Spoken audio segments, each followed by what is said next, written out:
Hey, what's up guys, it's your boy KCM What Ifs. Today we are gonna be reading the Sharingan Devil, or what if Naruto had the Sharingan and was a captain of the ANBU. So sit back, relax and enjoy. The village hidden in the leaves, the first village of the shinobi world. The Leaf Village is considered to be the strongest village among all the other villages. Many legends and heroes have been born in this village.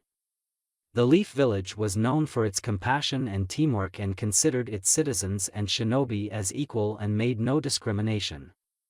However, that was not the case for a 5-year-old boy. This boy was none other than Naruto Uzumaki. The boy was the Jinchuriki of the nine-tailed fox that attacked Konoha a few years ago. The Kyuubi attack had severely harmed Konoha. Countless shinobi had died sacrificing their lives in protecting the village. There were also many civilian casualties and destruction of the village and its properties. In the end, through a valiant and self-sacrificing ritual, the Yondaime Hokage, Minato Namikaze, was able to restrain the fox and seal it into a newborn child. The fourth Hokage is still considered the biggest hero of the Hidden Leaf and had wished for Naruto to be seen as a hero that saved the village. Unfortunately, his wish was not fulfilled. This leads us to the present, where a 5-year-old Naruto was being mercilessly beaten by a mob of people consisting of many shinobi and civilians. He had bruises all over his body, some of his bones were broken, but the worst part was that he was still conscious and could feel each blow being dealt on his body in many painful words like, "Die demon. That is for my father. Monster. Scum. Bastard fox." And many more words were being spoken by the people. "Why do you hate me? What have I ever done to you?" asked Naruto meekly while sobbing. "You dare ask what you have done, you monster? Now I will show you what you have done," yelled one shinobi and started performing hand seals. Magen, Narakumi no Jutsu, demonic illusion, hell viewing technique. Naruto slowly felt himself surrounded in a swirl of leaves, and after a moment he was faced with the worst nightmare of his life. He was standing in a clearing field where a fierce battle was going on between many shinobi and a giant nine-tailed fox. Naruto had many nightmares of this fox since his early childhood and had always been terrified of it. The fox was killing people everywhere, people were dying, many body parts were littered all over the place, screams of the injured, fearful cries of the civilians, smell of blood all over the place, and the malicious aura of the fox all over the place. All in all, it was a nightmare. "Please make it stop," yelled Naruto in agony. "I'm sorry, stop it, stop," cried Naruto, but on hearing his pleas the mob was overjoyed and decided to kill him and get their revenge on their so-called demon. "Let's finish the demon," yelled one civilian, and the entire crowd cheered. The shinobi threw several kunai and shuriken towards Naruto, who had fallen unconscious due to the trauma. Clang clang clang. All of the kunai and shuriken were blocked by a squad of ANBU who were now standing in between Naruto and the mob. Leading the ANBU was Hiruzen Sarutobi, the third Hokage, and was leaking such killing intent that made many civilians fall unconscious and many shinobi were cowering under his piercing gaze. Hiruzen deeply cared for the boy. He respected the fourth's wishes and tried to make it come true, but was not successful. He tried to make Naruto's life easy but faced many difficulties, but he would be damned if he would let anything happen to the boy whom he considered a grandson. "ANBU, execute all of these criminals for breaking the law," yelled Hiruzen, and the ANBU squad immediately followed his orders and started executing the criminals while ignoring their pleas of mercy and killing the demon instead of them. But this just enraged Hiruzen more, and within a few minutes where once was a crowd who were willing to kill an innocent child lay only dead bodies. "Let's take him to the hospital," said Hiruzen, picking up Naruto and checking over his injuries. "Forgive me, Minato," thought Hiruzen sadly. "Hi Hokage-sama," said the female ANBU captain, Nico, softly. She, along with most of the ANBU, did not hate the boy, in fact they cared for him. They knew the difference between a jailer and its prisoner and had utmost faith in the fourth Hokage's seal, unlike the rest of the villagers. They had seen how the boy was just a normal kid who just wanted attention and protected him many times, but today they were a little late as the boy was severely wounded. Also contact Kakashi and tell him to meet me at the hospital and tell him if he's late, I'll strip him to Genin, make him catch Tora for months, and I'll burn his entire Ika books, said Hiruzen angrily. At once, said Nico and disappeared in a shunshin to fetch the masked Jounin. If Hiruzen had observed more carefully he could have heard Nico smirk when Hiruzen mentioned burning Kakashi's Ika. Konoha Hospital, 2 hours later. Currently sitting in a hospital room were 3 people. They were Hiruzen Sarutobi, Kakashi Hatake and Dr. Misumi. They were all seated around Naruto, who was sleeping and was covered in bandages. "How is he?" asked Kakashi sadly. Kakashi knew Naruto's parents. In fact, Naruto's father was the Yondaime Hokage, Minato Namikaze, who happened to be Kakashi's sensei and the closest thing he had to a father. Kakashi cared about Naruto and wanted to adopt him, but the council had prevented him from doing so, much to his regret. He had tried to be there for Naruto but had failed miserably due to being continuously on missions. But today, seeing Naruto in this state made Kakashi very angry, and if the culprits hadn't been executed by the Hokage he would have executed them himself. "He has a few broken bones, a mild concussion, and bruises all over his body," said Misumi sympathetically. "How long will it take him to recover?" asked Hiruzen with a frown, as he still was pissed off with what happened with Naruto. "Physically his wounds shall heal due to his tenant within a few hours, but that's not the problem," sighed Misumi. She hated such cruelty done to kids, whether the child was a Jinchuriki or not. "What happened?" asked Kakashi worriedly. "It appears that the genjutsu casted on him has affected Naruto. He is in immense emotional trauma, and I'm sorry to say that, Hokage-sama, but he will not be the same again," said Misumi sadly. "Isn't there anything you could do, like erase the memory of the incident?" asked Kakashi. "That is possible, but unfortunately he has been harassed and shunned by the villagers for years. He has been beaten, abused, ostracized, and this was the last nail in the coffin and has broken his mind completely. Apparently he was shown his nightmares over and over again," said Misumi. Hiruzen and Kakashi lowered their heads in shame and guilt for failing to protect Naruto. "Hokage-sama, right now the boy's spirit is broken, and I'm afraid if he stays alone longer then he might become insane, as the villagers will continue to harass him. He needs a family right now, Hokage-sama, people who care for him and can protect him. He is still a child and as such needs the warmth and comfort that only a family can provide. It is the only possible solution to overcome his trauma," explained Misumi briefly. "I see, arigato Misumi-san. You are dismissed," said Hiruzen. Misumi bowed to the Hokage and left the room, leaving Hiruzen and Kakashi. "Hokage-sama, I would like to adopt Naruto. Enough of this, he has suffered long enough. I gave my word to Minato-sensei that I will protect him like my younger brother, and I have failed again. But not anymore, I'm gonna adopt him, and if the council has an objection they can kiss my ass," yelled Kakashi angrily. "I understand, Kakashi, and I agree with you completely. Naruto needs a family and I will support your decision, but first we have to see if Naruto agrees or not. If he agrees then you can adopt him, I will handle the council. The clan leaders agree with me, and as for the elders and the civilian council I will show them why I am the Hokage," said Hiruzen with determination. "Arigato Sandem-sama," said Kakashi with a bow. Both the men were shaken from their conversation when they heard Naruto's voice. "Where am I?" asked Naruto, quietly opening his eyes slowly. "I'm relieved to see you are alright, Naruto-kun." "You are in a hospital," said Hiruzen sadly. "I see," said Naruto dejectedly. "Naruto, what's wrong?" asked Hiruzen, sensing Naruto's sad look in his eyes. "Gigi, why do they hate me?" asked Naruto sadly. "Naruto, I will tell you someday when you are older," said Hiruzen, averting his eyes from the piercing blue eyes of Naruto. "No, Gigi, you will tell me now. I'm tired of being called a monster, demon, scum. I have been beaten, spitted, abused. I deserve the right to know. I can't take it anymore," said Naruto with tears dropping from his eyes. Hiruzen hugged Naruto tightly and tried to comfort him. "Alright Naruto, I will tell you the truth. What do you know about the Nine Tails attack that happened 5 years ago?" asked Hiruzen cautiously.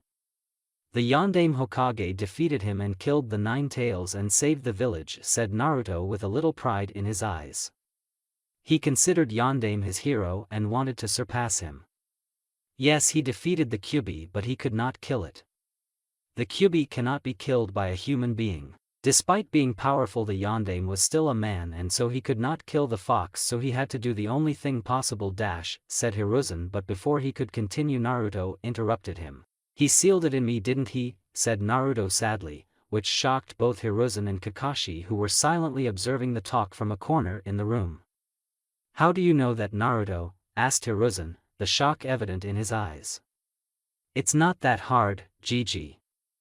I was born on October 10th, the day the Kyuubi attacked. The villagers call me demon, fox, and many other things.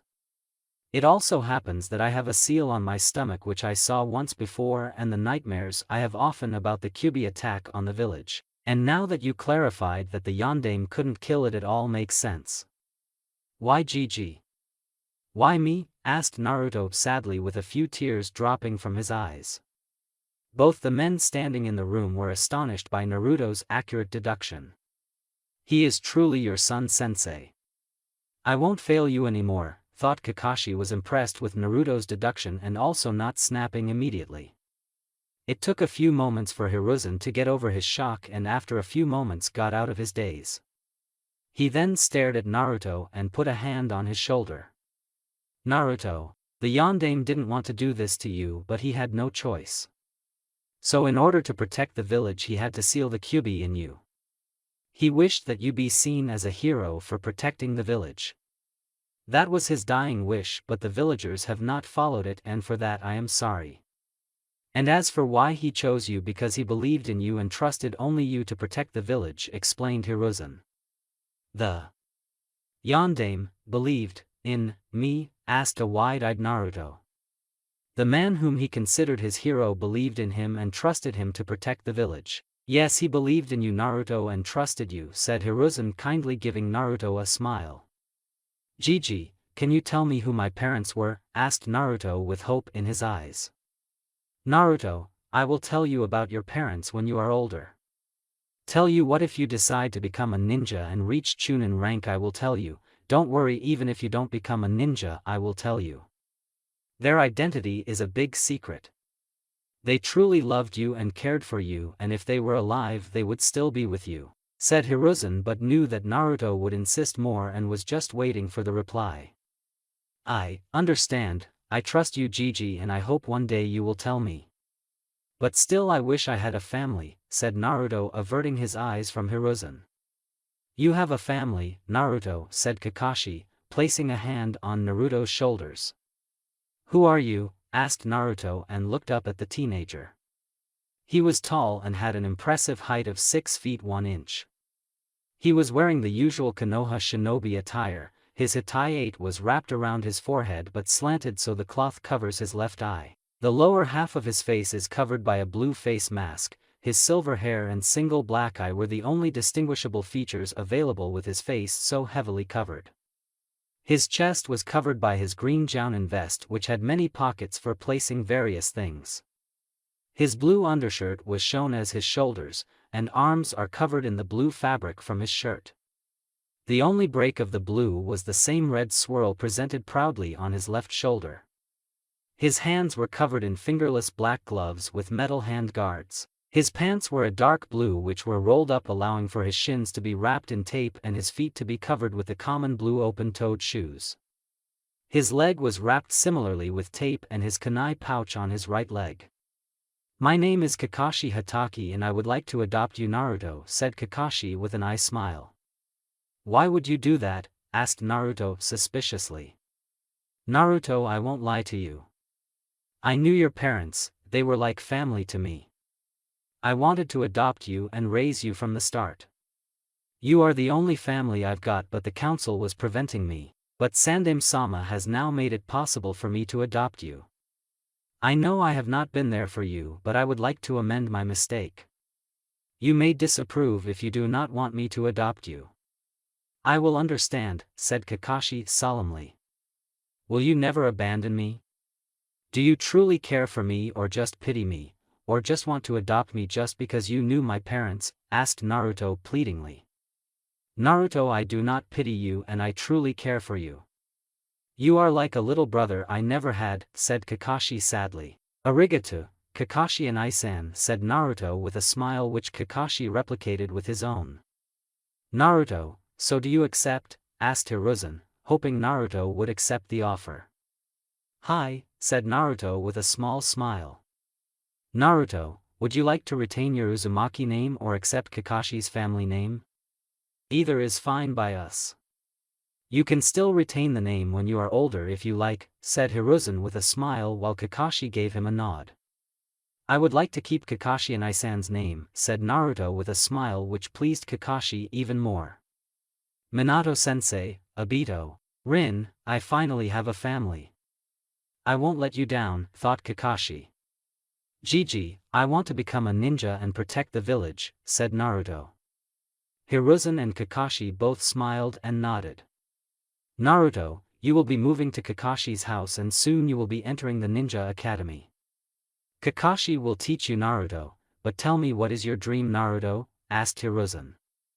I want to be a ninja in order to protect the village. Yondaime believed in me and I will make sure that his trust in me was the best choice. And as for my dream, I want to join the ANBU, said Naruto, shocking Hiruzen and Kakashi. Why do you want to join the ANBU? Asked Hiruzen curiously.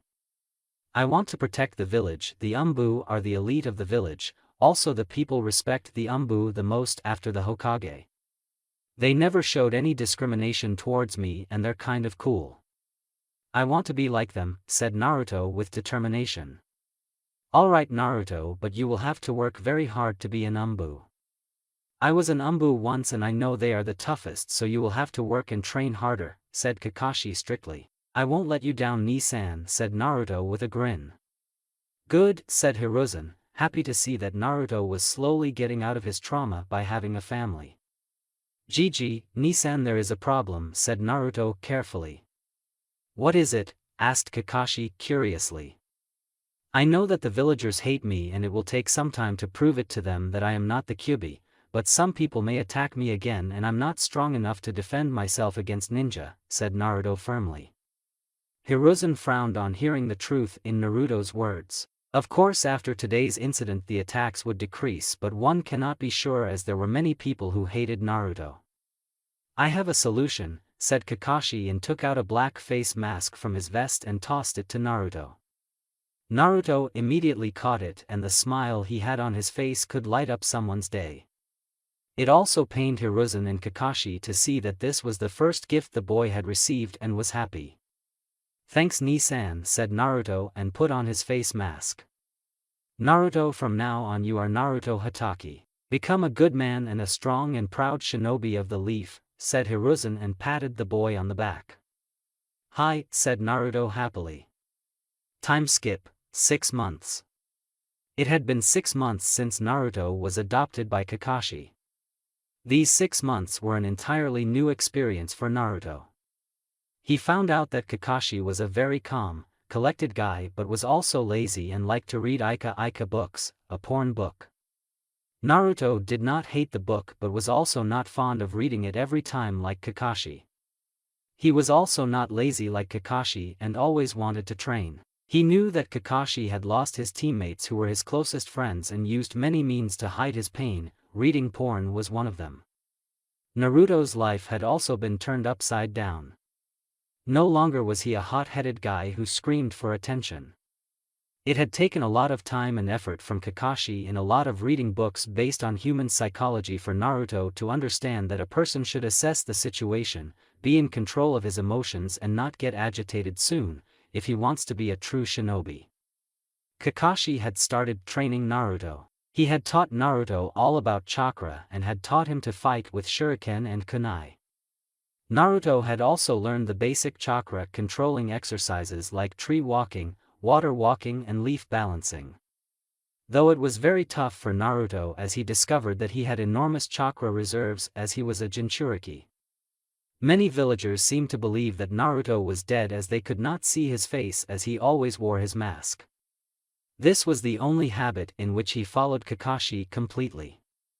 When some people did recognize him, and showed any hostility or taunted him, he was able to maintain a calm demeanor and did not respond, which was one of the reasons the people now simply used to ignore him, which was better than being beaten. But what he did not know was that there had been few attempts to harm him but were stopped by Kakashi and the Hokage, and the culprits had been dealt with, without Naruto even noticing them. But today was not the case. Naruto was doing his Shuriken training at Training Ground 7 waiting for Kakashi to arrive. He knew his brother would be late, so decided to start his training. He was getting better and better at throwing Shuriken and was achieving most of the targets. Suddenly 2 people arrived at the training ground. Naruto looked at them and saw 2 ANBU standing there. Their faces were hidden by their masks, however their masks were different from most ANBU, because they were blank. "Naruto Hatake," said the ANBU on the left flatly. "Huh?" asked Naruto, curious as to why the ANBU were here and asking for him. Suddenly both the ANBU charged at him, drawing their swords ready to strike him down. Naruto had only time to blink as he barely dodged the strike of the swords, but still got a cut on his face mask. It was due to sheer luck and due to some of Kakashi's training that he was barely able to dodge the blow. "What the hell are you doing?" shouted Naruto angrily. The ANBU were surprised that he was able to dodge the strike, but neither showed any emotions. They never showed emotions. Getting out of their daze, they started leaking a massive amount of killing intent. This was the type of killing intent of silent assassins. Naruto was frozen in shock. His body wasn't moving, his heartbeat was increasing every second, he was already hearing it beating so many times. He barely was able to get a kunai from his pouch, but his hands were trembling. He had faced a lot of angry villagers on many occasions, but the killing intent these ANBU were leaking was the most powerful one he had faced in his entire life. There was a sharp pain in his eyes. The ANBU rushed at him. One of them swung his sword towards Naruto's chest, while the other ANBU jumped in the air with his sword drawn ready to cleave Naruto in half. Time seemed to slow down for Naruto. All the things started to move much more slowly around him. He could see the leaves rustling in the air at a much slower pace. He could see that the ANBU were drawing closer towards him. To any other shinobi the ANBU would seem like blurs, but for Naruto he was able to read their movements and the exact angle through which they were going to strike him.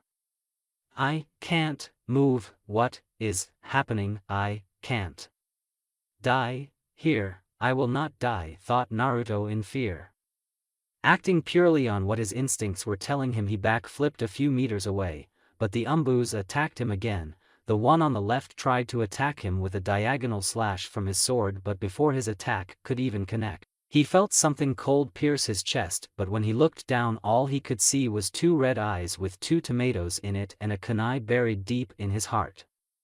ANBU's lifeless body fell dead on the ground, and after a few seconds a glow came from his left arm and the entire body was engulfed in flames, burning the body to ashes.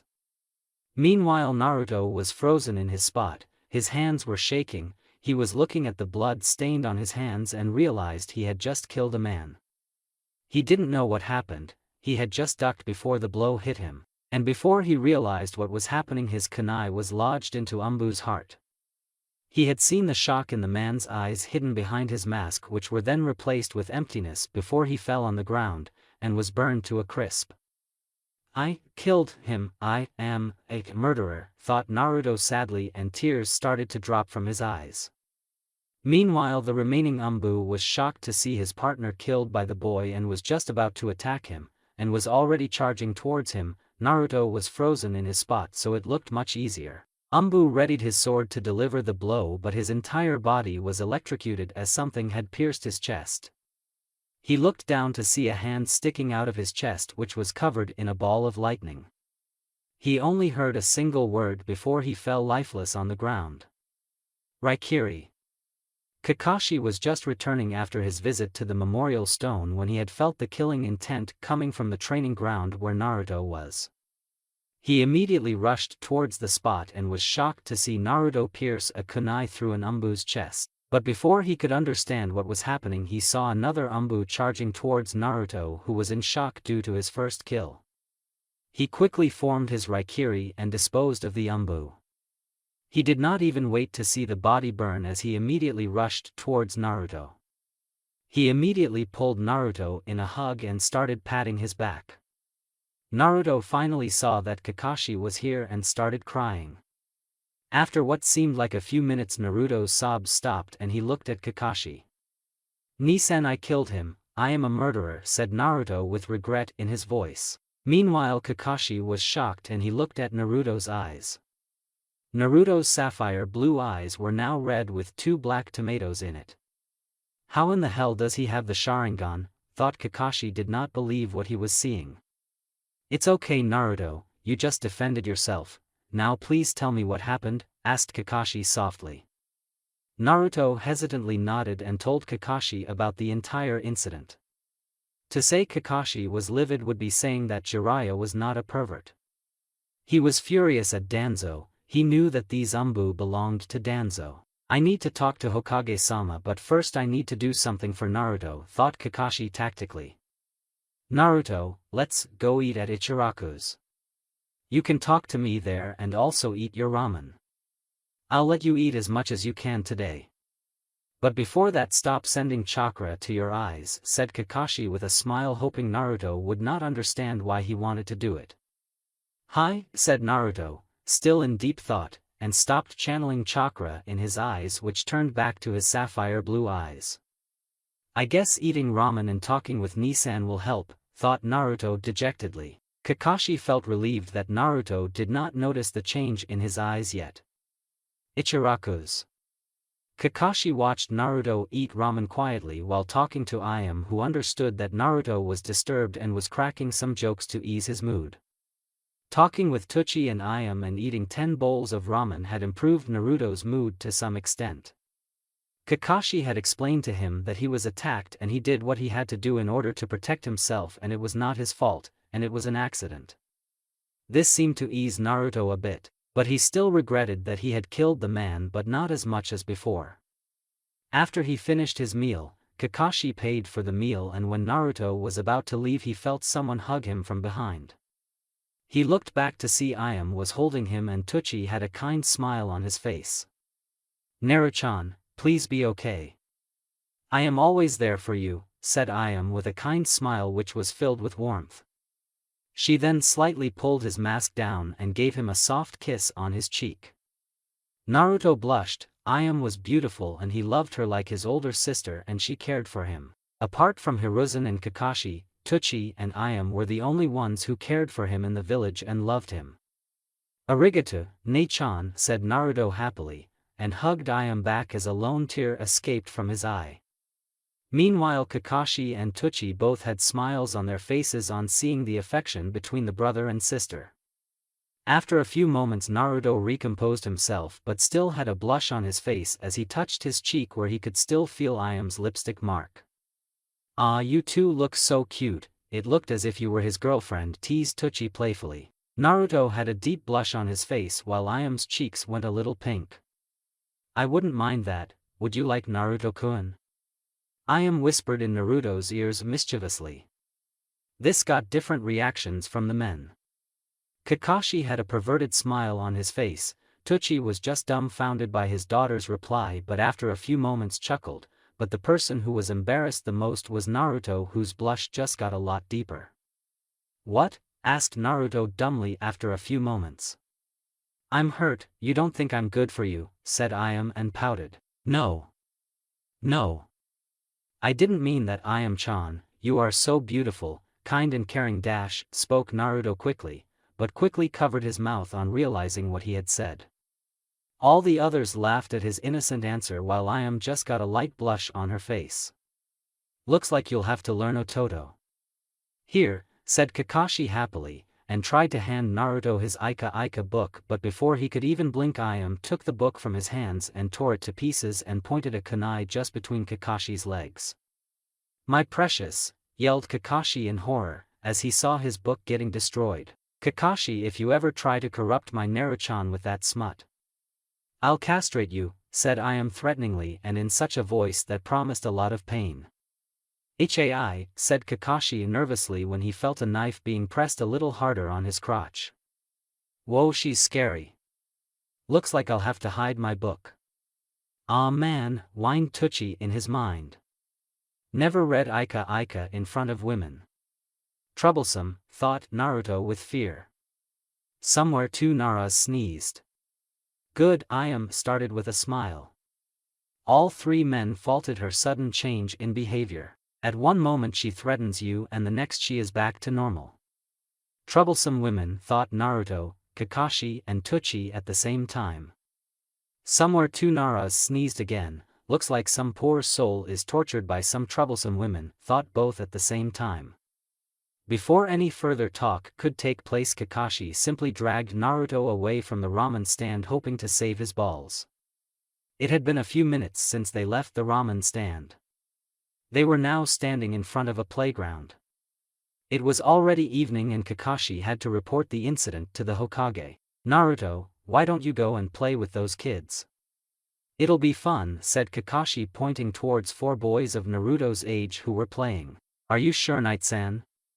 "You know that they may not accept me," said Naruto sadly. Kakashi frowned on thinking how much the villagers had traumatized Naruto, but not any longer. "I am sure, Naruto. Go have fun, I have to talk to Hokage-sama about what happened today." "I'll pick you up in an hour," said Kakashi and disappeared via Shunshin. Man, I really need to learn that, thought Naruto with a chuckle. There were currently four boys playing in the field, well, not exactly. The first boy which Naruto saw had pineapple-colored hair which was tied upward in a short pony. His face was angular and he was busy watching the clouds. The boy sitting next was continuously eating chips and was a little chubby and had light-colored brown hair and a round face. One of the boys was sitting next to the others and was playing with a little pup. He had 2 marks on his face and slightly pointed teeth and dark brown hair.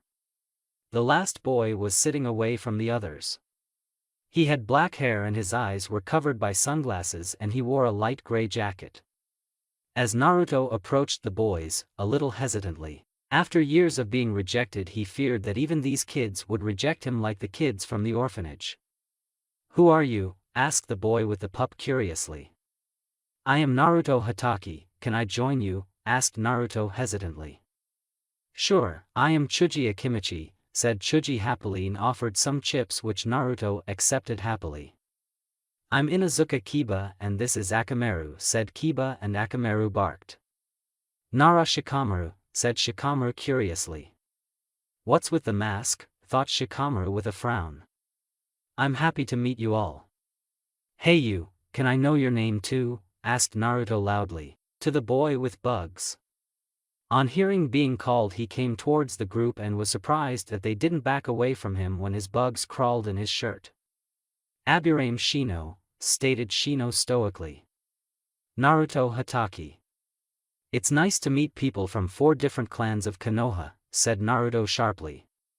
"You know about our clans?" asked Chuji in surprise. "Yeah, my brother taught me." "You are from the Akimichi clan. Your clan specializes in combat and is known for your physical strength and great research on food pills which were formed by your clan. Also you own many restaurants in Konoha," said Naruto briefly. "You are from the Nara clan, one of the smartest clans of Konoha. Your clansmen are known for your sharp knowledge and thinking, and advanced knowledge in medical ninjutsu and medicines," said Naruto simply. "You are from the Inuzuka clan, one of the 3 best tracker clans of Konoha. You and your Ninken companions are best in tracking and hand-to-hand combat," said Naruto with a small smile. "You are from the Aburame clan. Your clan use Kikai bugs for tracking or capturing an enemy. Your clan is known for your logical thinking and is one of the best tracker clans of Konoha alongside the Inuzuka and the Hyuga," said Naruto seriously. Meanwhile all 4 boys stared dumbly at Naruto. Chuji was pleased that Naruto didn't call him fat like many kids. Shikamaru was interested in knowing more about Naruto. Kiba and Akamaru both were happy when Naruto praised their clan and didn't call Akamaru a dog but Kiba's partner, while Shino was also intrigued as Naruto was not at all affected by his bugs and praised his clan. "Whoa! You know all about our clans. Now tell us something about yourself, said Shikamaru curiously. Tell you what, let's race. If you defeat me I'll tell you all you want, said Naruto with a smirk. I know how lazy you Naras are. You won't get to know about me easily, thought Naruto with a smirk. Troublesome, muttered Shikamaru with a yawn. Okay, said Chuji cheerfully. You're on, I'll defeat you, Naruto, boasted Kiba loudly, and Akamaru barked happily. I accept your challenge, Naruto-san, stated Shino simply. Naruto's fine, Shino. What say friends? Asked Naruto, holding out his hand. Friends, they all agreed in unison and shook each other's hand. I finally have some true friends, thought Naruto happily. Only if he knew that these boys would become his best friends for life and would always stand by him. Hokage Tower. Hiruzen smiled while watching the entire interaction between the kids through his crystal ball. At first, when Kakashi reported the entire incident, he was angry, but as the bodies of the attackers were destroyed by the seal on them, there was no proof against Danzo, so he had to let it go, but he would keep a close eye on Danzo from now on. He was saddened to hear that Naruto, who was just 6 now, had his first kill, but after watching the entire scene and seeing Naruto finding some true friends, he was overjoyed. Perhaps there is still hope for Naruto's acceptance, thought Hiruzen hopefully. He finally has some friends, said Kakashi happily. Indeed, the will of fire burns brightly in them. They are the future of the village, said Hiruzen sagely. Hokage-sama, I still can't understand how Naruto has the Sharingan, asked Kakashi curiously. No, you are wrong, he is a descendant of the Uchiha clan. So he has finally awakened his birthright, said Hiruzen more to himself than Kakashi. What? Asked Kakashi a little loudly. It is true, Kakashi, said Hiruzen simply. But Hokage-sama, Naruto's mother was an Uzumaki, not an Uchiha, and Minato-sensei was an orphan, said Kakashi quickly. Yes, Kushina was not an Uchiha, but that was not the truth about Minato, said Hiruzen seriously. I don't like the sound of this, thought Kakashi worriedly, as he somehow had a guess as to what the answer would be. Kakashi, what I am about to tell you is one of the biggest secrets of Konoha. Only I and Jiraiya know about this, but as you are Naruto's guardian and you already know this much, I will tell you the truth. This is an SS rank secret, so I wouldn't need to remind you of the penalties, would I? Asked Hiruzen sternly, and Kakashi immediately nodded. What do you know of Minato's parents? Asked Hiruzen seriously. Sensei was an orphan whose parents died in the Second Shinobi World War, said Kakashi simply, and Hiruzen nodded. Yes, you are correct. Minato's parents died in the Second Shinobi World War, but the more important thing is the identity of his parents, said Hiruzen suggestively. Who were they? Asked Kakashi cautiously. Yamato Namikaze and Rei Uchiha, said Hiruzen, shocking Kakashi to the core. Now I know why Minato-sensei understood Obito better than me, thought Kakashi in surprise. Rei Uchiha? Asked Kakashi curiously. Her identity is not known by many people as she was banished from the Uchiha clan, explained Hiruzen slowly. Why was she banished, Hokage-sama? Asked Kakashi curiously. Because of her lineage, said Hiruzen sadly. What lineage? Asked Kakashi. She is the daughter of Izuna Uchiha, said Hiruzen nervously. Izuna Uchiha? Asked Kakashi. He was the younger brother of Madara Uchiha, stated Hiruzen darkly. Kakashi was frozen in his place. The man was a legend and the thing he had just found was a great shock to him. Hokage-sama, so Naruto is the great-grandnephew of Madara Uchiha? Asked Kakashi nervously. Hi, Izuna died during the war-torn era. This was before the formation of the Hidden Leaf Village by the Uchiha and the Senju clans. But when Madara defected from the village, Rei was ostracized from the clan as she was Madara's niece and was banished from the clan after some time. She after some time met a young Jounin who was Yamato Namikaze, Minato's father. He was the clan head of the Namikaze clan. The Namikaze were not a big clan and were not quite famous at that time. They fell in love with each other and married discreetly, with only me knowing of this as I was the Hokage. But during the Second War they died, and Minato became an orphan, said Hiruzen briefly and took a puff from his pipe. In order to protect Minato from the Uchiha, his identity was kept secret with only me, Jiraiya, Minato and Kushina knowing this. Also he was not able to awaken the Sharingan, so no one knew, said Hiruzen seriously. So Naruto is the descendant of the Namikaze, Uchiha and the Uzumaki clans? Asked Kakashi in shock. Yes, and it must remain a secret until Naruto is old enough to understand this. And I must not explain to you what would happen if the Uchiha came to know of this. They would demand Naruto to be taken into their clan and will use him as a weapon just like Danzo. Also they have been acting suspiciously a lot, said Hiruzen, muttering the last line silently so Kakashi couldn't hear, and was successful. I understand, but what should we do now? Asked Kakashi worriedly. Train him in using the Sharingan discreetly, and if he asks any questions tell him they will be answered when he becomes a Chunin. If he persists, send him to me.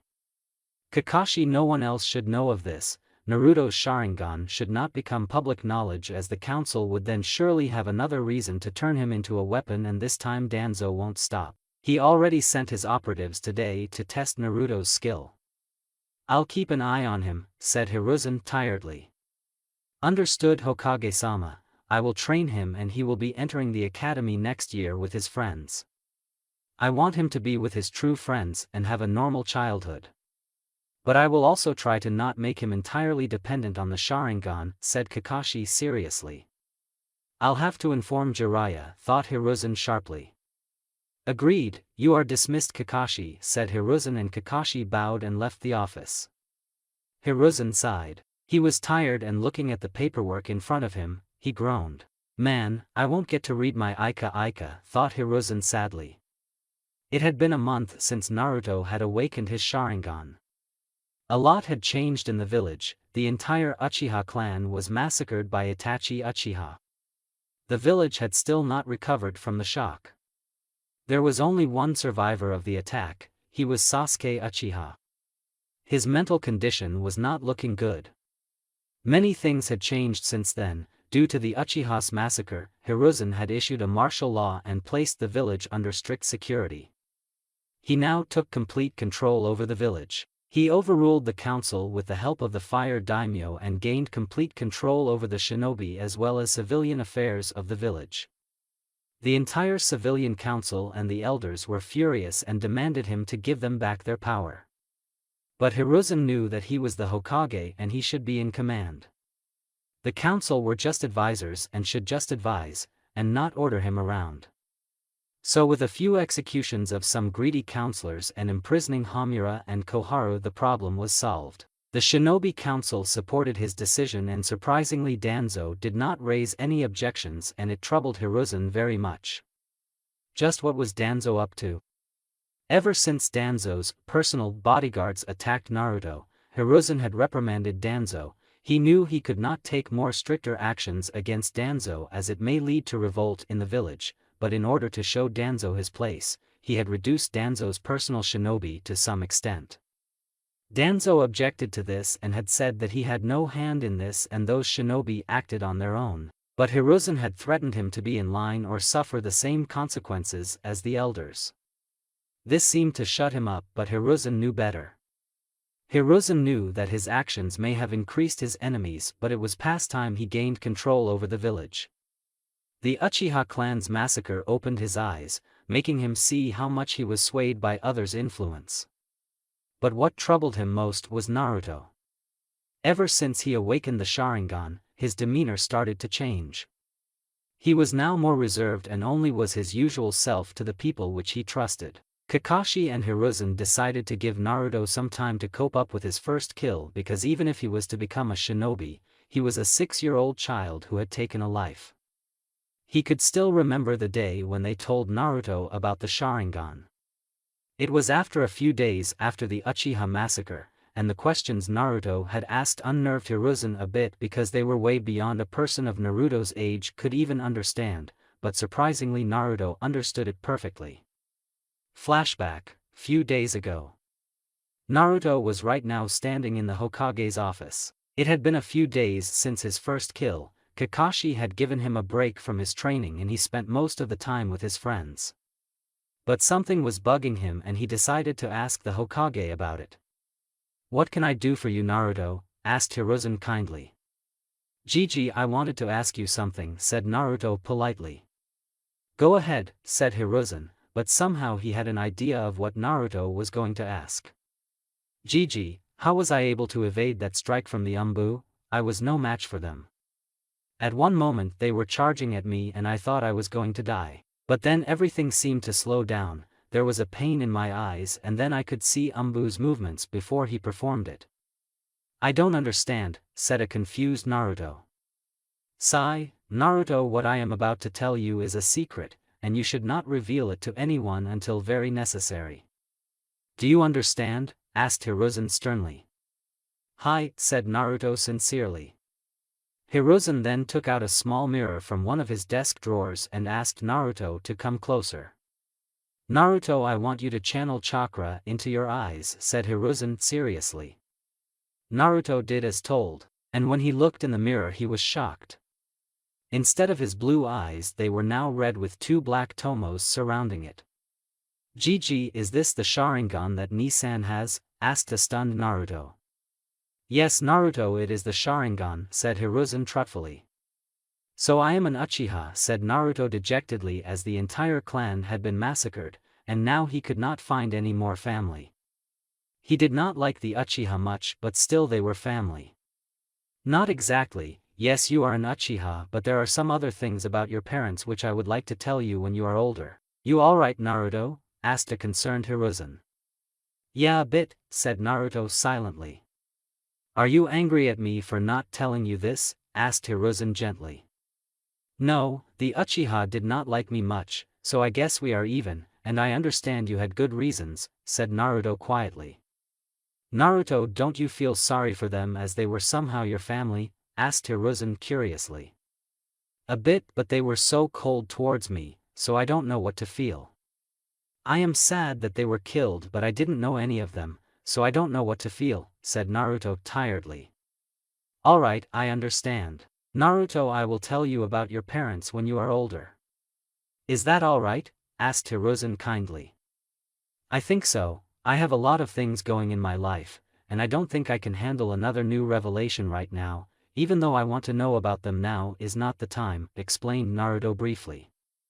"You're too smart for your own age, Naruto," said Hiruzen with a smile, and Naruto nodded a little sheepishly.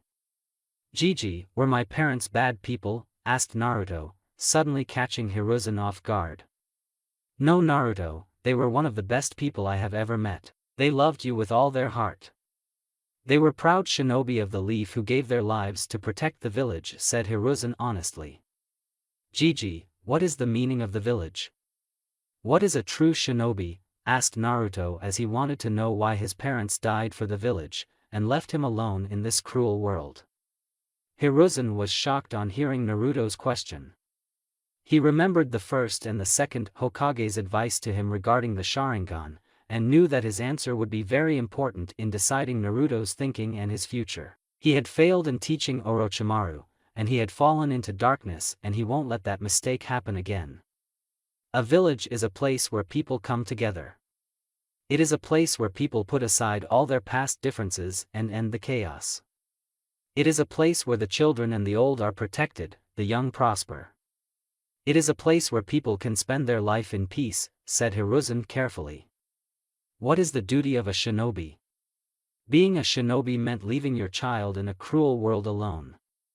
To let him face difficulty and hardships and pain alone? Is it not a parent's duty to protect and be there for their child? Aren't they supposed to take care of them? If a parent leaves his child like this, then they are trash," yelled Naruto with tears in his eyes. Hiruzen got up from his desk and went towards Naruto. He then leaned down and put a hand on his head, and lifted his chin with his other hand so he could look in his eyes. When he looked in his Sharingan eyes he saw pain, hurt, betrayal, and knew he had to make things right. "Naruto, let's us go for a walk. Hold on to my hand tightly," said Hiruzen seriously, and grabbed Naruto's hand and sunshine from his office. When Naruto opened his eyes, he saw he was standing on the top of Yondame's face at the Hokage monument. It was evening time and the sun was setting and the village looked beautiful. "It's beautiful, isn't it?" asked Hiruzen kindly. "Yeah," said Naruto with a small smile. "Naruto, the village is not formed by bricks and stones. It is founded by the people. When you look at the people, what do you see?" asked Hiruzen curiously. Naruto looked towards the village and saw some kids playing far away, some people enjoying in a nearby restaurant, some people were just chatting around, and much more. It brought a small smile to his face. "The people look happy and at peace, but it also makes me realize that I may never have such happiness in this world," said Naruto dejectedly. "That's not true, Naruto. Yes, it is very unfortunate and sad that your parents died, but you are not the only orphan in this village. And you still have me, Kakashi, Tuchi-san and Ayam-chan and your friends, don't you? Aren't we your family?" "I think that does count as some happiness," said Hiruzen kindly. "Sorry Gigi, I just got swayed by my emotions. Yes, I have you guys. I don't know what I would have done without you all," said Naruto with a smile behind his mask. "I understand. Now come on, there is one more place we have to go," said Hiruzen happily, and offered Naruto his hand as they sunshine away. Right now Naruto and Hiruzen were standing in a clearing surrounded by trees, and there was a big stone situated in the center of the clearing. Hiruzen took Naruto towards the stone. "Gigi, what is this place?" asked a confused Naruto. "This is the place where the heroes of the Hidden Leaf Village are honored," said Hiruzen sadly. "Heroes?" asked a confused Naruto. "Yes, can you see that stone?" asked Hiruzen simply, and Naruto nodded. "There the names of all those shinobi who gave their lives in order to protect the village are written," said Hiruzen seriously. "Are my parents' name there?" asked Naruto sadly. "Yes," said Hiruzen honestly. "Gigi, can you please tell me their names at least?" "Please Gigi," pleaded Naruto with his puppy dog eyes. Damn, where did he learn that, thought Hiruzen with a frown. "Alright, but I will only tell you your mother's name. I'll tell you about your father some other time," offered Hiruzen. Naruto pouted. He wanted to know his father's name, but at least his Gigi was telling him his mother's name. He wanted to know her name for so long. "Okay Gigi," said Naruto with a smile. "Her name was Kushina," said Hiruzen, sadly remembering all the time he spent with her and Minato. Naruto went towards the stone and after a few moments he reached a point where his hands froze. Written on that place was the name of a person he desired the most in the world. The one person which he never had, his mother. He wanted to know what a mother was like. He had seen his friends with their mothers and every time his heart ached when he saw that his mother was not alive and with him. How he could have had the love of a mother, how badly he wished his mother was alive. "Kushina Uzumaki." "Ka-chan," said Naruto with tears in his eyes. Hiruzen put a hand on his shoulder and waited in silence for Naruto to let out his feelings. Naruto cried for a few minutes but after that he seemed to settle down.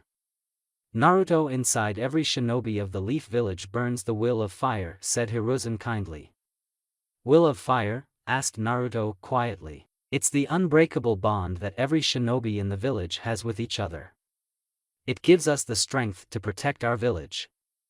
A shinobi is a person who endures pain and faces hardship in order to protect something precious. That is the will of fire," said Hiruzen kindly. "The will of fire burnt brightly in your parents. Imagine if they and many other shinobi had not sacrificed their lives, then the village would have been destroyed. The peace in which we live would not exist, the people who are living happily may not be alive, if not for the sacrifice of these heroes. The path of shinobi is one of sacrifice and pain, that is a shinobi," concluded Hiruzen. "Do you think I can become a good shinobi?" asked Naruto hopefully. "Let me ask you something first, what is precious to you?" asked Hiruzen seriously. "My family, friends, and my village are precious to me. Even though some villagers may not like me, this was the country I was born in and this was the village which my parents gave their lives for, so I will honor my parents and protect it." "Do you think the villagers will accept me?" asked Naruto with hope in his eyes. The will of fire burns the brightest in you, my boy. And yes, I truly believe that the people will see you as a hero one day. I believe in you, Naruto, said Hiruzen kindly. Arigato Jiji, I will follow my own path, and will fulfill my dream and protect the village, said Naruto with determination, and gave Hiruzen a hug which he returned. I have no doubt about it. Now would you like Kakashi to train you in using the Sharingan? Asked Hiruzen curiously. Hi, said Naruto excitedly. Alright, I'll ask Kakashi to train you tomorrow. Give it your best. Now go and play with your friends if you like, said Hiruzen happily. Hi, said Naruto and rushed off to play with his friends. That went pretty well, Sandame-sama, said Kakashi with a smile coming out from the trees with his book in his hand. It went better than I expected, but we just avoided a major problem today, Kakashi, said Hiruzen in relief. Yeah, even I was taken off guard by his questions, said Kakashi seriously. Yes, it was indeed troublesome. If not for Shodai-sama and Naidame-sama's advice, I don't know what would have happened, said Hiruzen worriedly. What do you mean, Hokage-sama? Asked a confused Kakashi. As you know, an Uchiha activates his Sharingan when he is faced with emotional turmoil, despair or in life or death situations, said Hiruzen, and Kakashi lowered his head as he remembered his friend Obito activating it. But when a person activates the Sharingan he starts to change, said Hiruzen gravely. I don't understand, Hokage-sama, said Kakashi with a frown. The Naidame had told me that the Uchiha were a clan who sealed off their own emotions. So when they awaken the Sharingan, all the hidden emotions awaken with it. For people who want power, the eye gives them power, but also increases their ego, making them think they are invincible. For those who have experienced sadness or pain, it changes them to people who hate the world. For those people who have stored away their love for the person or thing increases, and for those people like Naruto who are confused, it can end up in two ways: either they would follow the right path in life or fall to darkness, and I don't want that for Naruto. He is like a grandson to me. The Uchiha's love was greater than that of the Senju, said Hiruzen, shocking Kakashi. But it still does not clearly explain what it has to do with Naruto, asked Kakashi curiously. I'll explain it. As time passes, the person's Sharingan grows stronger, and so does his feelings. Many Uchihas in the past had become insane due to this. Naidame had said the Sharingan is the eye that shows emotions.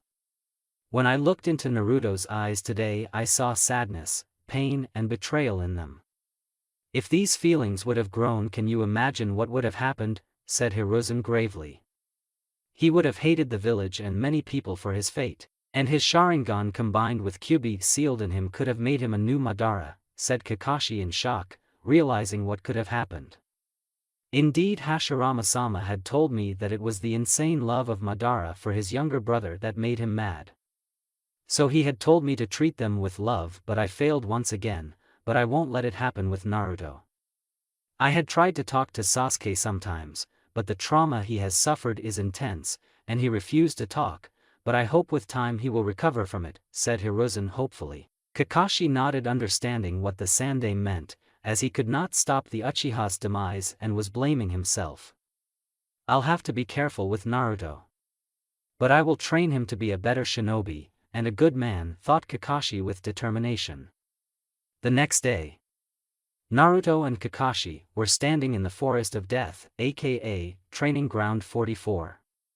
Kakashi had brought Naruto here many times in order to train him.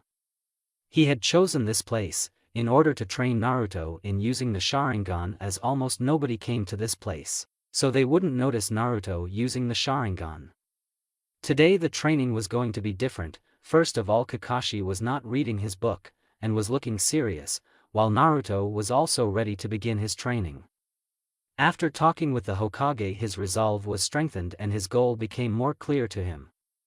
Alright Naruto, since I have already taught you chakra control exercises, and basic taijutsu, I deem you fit to learn ninjutsu, and how to use the Sharingan from today. You up for this? Asked Kakashi cheerfully. Hi, Ni-san, said Naruto politely. Alright, first of all I'm going to teach you the basic jutsu which academy students are taught. Normally you shouldn't be learning ninjutsu at such a young age, but you have some enemies in the village, and so in order to defend yourself, you are going to learn ninjutsu, said Kakashi firmly, earning a nod from Naruto in return. But before we start your training, I am also going to teach you how to use the Sharingan, said Kakashi and lifted his headband, opening his Sharingan eye. Ni-san, can you tell me the abilities of the Sharingan? Asked Naruto curiously. Alright, Naruto, but first activate your Sharingan, and tell me what you see, said Kakashi firmly. Naruto channeled chakra into his eyes, and instantly a two-tomo Sharingan appeared. Ni-san, I can see the chakra flowing in your body, also when the ANBU attacked me I was able to predict his movements before he made them. That's all I know about the Sharingan, said Naruto honestly. Impressive, the Sharingan has many attributes, and one of them is certainly to predict one's movements before he or she actually makes them. The Sharingan has 3 levels. First, is the level with only tomo in each eye. Within this form, you can partially predict movements as well as see the opponent's chakra array, albeit a little bit blurry. Only after the second stage of the Sharingan, which consists of 2 tomo in each eye, would you be able to fully visualize the opponent's chakra flux and composition. Within the second level, the Sharingan can then copy the hand signs as well as how much chakra is needed for either ninjutsu or genjutsu. Finally, the third level, which of course, is composed of 3 tomo in each eye, is when the Sharingan is complete and no technique escapes from the eye's copying ability. Also, as your Sharingan develops, your speed will certainly increase simply because you'd be one step ahead of every move your opponent makes, explained Kakashi briefly. Naruto listened to the entire explanation carefully, and was amazed with the abilities provided by the Sharingan. So I can copy any ninjutsu, genjutsu and taijutsu styles. That's impressive, said Naruto with a smirk. Hold your horses, yes you can copy them, but that does not mean you have to do it, said Kakashi firmly. Why not? Asked Naruto in confusion. You should not be too reliant on these eyes. You should also learn things on your own, said Kakashi seriously. I get your point, Ni-san.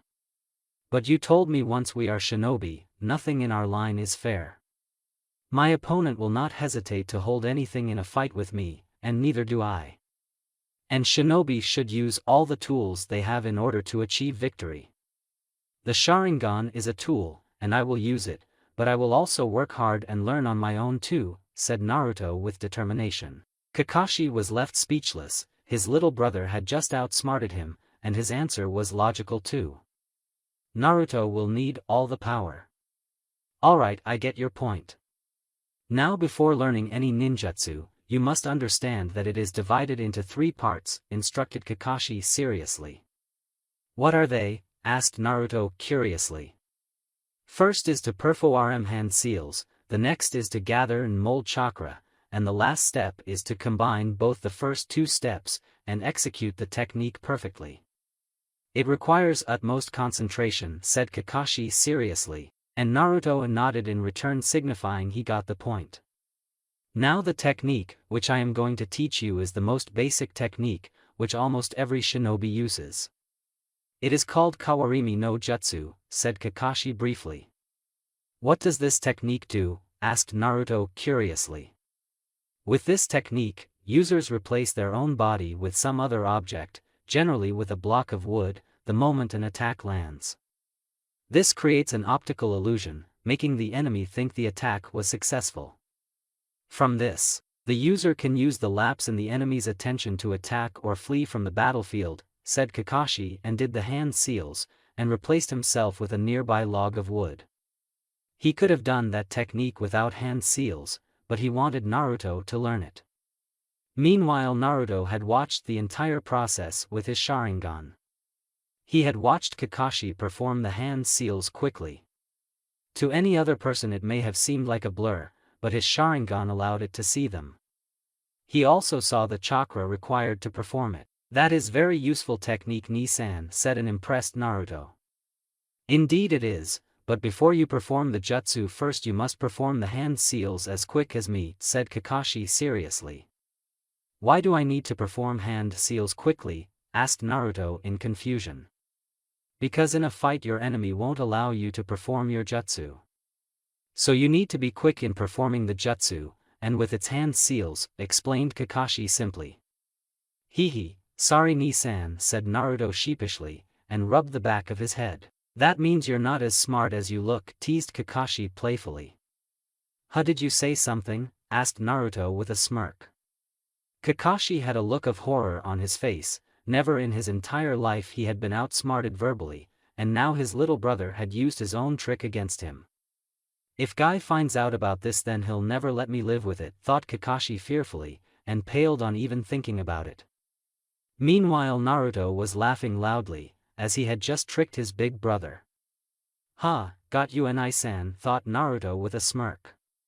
For that you will have no ramen for a week and you will perform the hand seals while I play with you, said Kakashi with an evil chuckle. No, yelled Naruto in horror. Dodge, said Kakashi and threw 5 shuriken towards Naruto. Naruto easily dodged them, but saw a dozen more shuriken coming towards him at lightning-fast speed. Shit, thought Naruto in shock, and performed the hand seals as quickly as he could, and replaced himself with a wooden log. Man, that was close, said Naruto in relief. You performed quite well, said Kakashi with a chuckle. Next time give me a heads up, will you? Asked Naruto irritatingly. I'll try, since now you know how to perform the technique, let's move on to the next one. Keep your Sharingan on, said Kakashi sternly. Ni-san, while I would like to learn much more with the Sharingan, I want to learn the next jutsu on my own and a little bit faster. Do you have any technique that can help me? Asked Naruto curiously. Yes, there is one technique. Now that I think about it, you should be able to perform this technique, as you have the required chakra and control. This technique helps the user learn a jutsu 10 times faster, said Kakashi seriously. What is it? Asked Naruto gleefully. Kage Bunshin no Jutsu, said Kakashi with a smirk, as he knew how useful this jutsu was. Kage Bunshin? Asked Naruto in confusion. It is an B-rank jutsu. Only jounin and people with high chakra levels are able to perform it, but you will be able to do it. First deactivate the Sharingan, said Kakashi. Naruto nodded and deactivated his Sharingan. What does this jutsu do? Asked Naruto excitedly. It is similar to the clone technique. This technique creates clones of the user. However, these clones are actual copies, not illusions. The user's chakra is evenly distributed among every clone, giving each clone an equal fraction of the user's overall power. The clones are capable of performing techniques on their own and can even bleed, but will usually disperse after 1 or 2 solid blows. Shadow clones can't be distinguished from the actual person because the clones have the exact same amount of chakra and aren't made from any other substance. A characteristic that is unique to the shadow clone technique is that any experience the clones gain during their existence is transferred to the user once they are dispersed. This makes the technique ideal for spying, since the user can simply send a clone to spy on a target, then have the clone disperse itself without returning to pass the information back to the user. It's also useful for training purposes, since the total amount of experience the user gains is multiplied by the total number of clones being used to train. For example, if a user creates 1 shadow clone and trains together with this clone for 1 hour, then dispels the clone, the user gains 2 hours of training in 1 hour by adding the hours of the clone and the user together, explained Kakashi deeply. Naruto was practically drooling on the aspect of learning such a useful jutsu. It was the best thing after his Sharingan. Teach me now, said Naruto quickly. Alright, now watch carefully, said Kakashi with a chuckle on seeing Naruto's eagerness to learn it, and he couldn't blame him. The shadow clone was one of the most advanced and beneficial ninjutsu. He made 2 hand seals and instantly 2 exact replicas of Kakashi popped into existence. As you can see, we are real, and can do anything, said both clones in unison, and started climbing a tree to show Naruto that they were real and not illusions. Wow, I'll do it too, said Naruto eagerly, and formed the hand seals. Wait, shouted Kakashi, but was already too late as he was surrounded in a cloud of smoke. And when his vision cleared, he was shocked to see himself surrounded by 50 identical Naruto clones, all of whom had a smirk behind their masks. "Yo," said all the clones in unison. "Damn, I knew you would be able to do it, but 50 clones at your age is astonishing." "You alright?" asked Kakashi worriedly. "Yes, I'm fine. Just a lot of my chakra is spent," said Naruto a little roughly, as he was feeling the effect of the technique on his body. "I understand, it is a forbidden technique, and if not for your high chakra reserves, and your tenant, you'd be dead by now.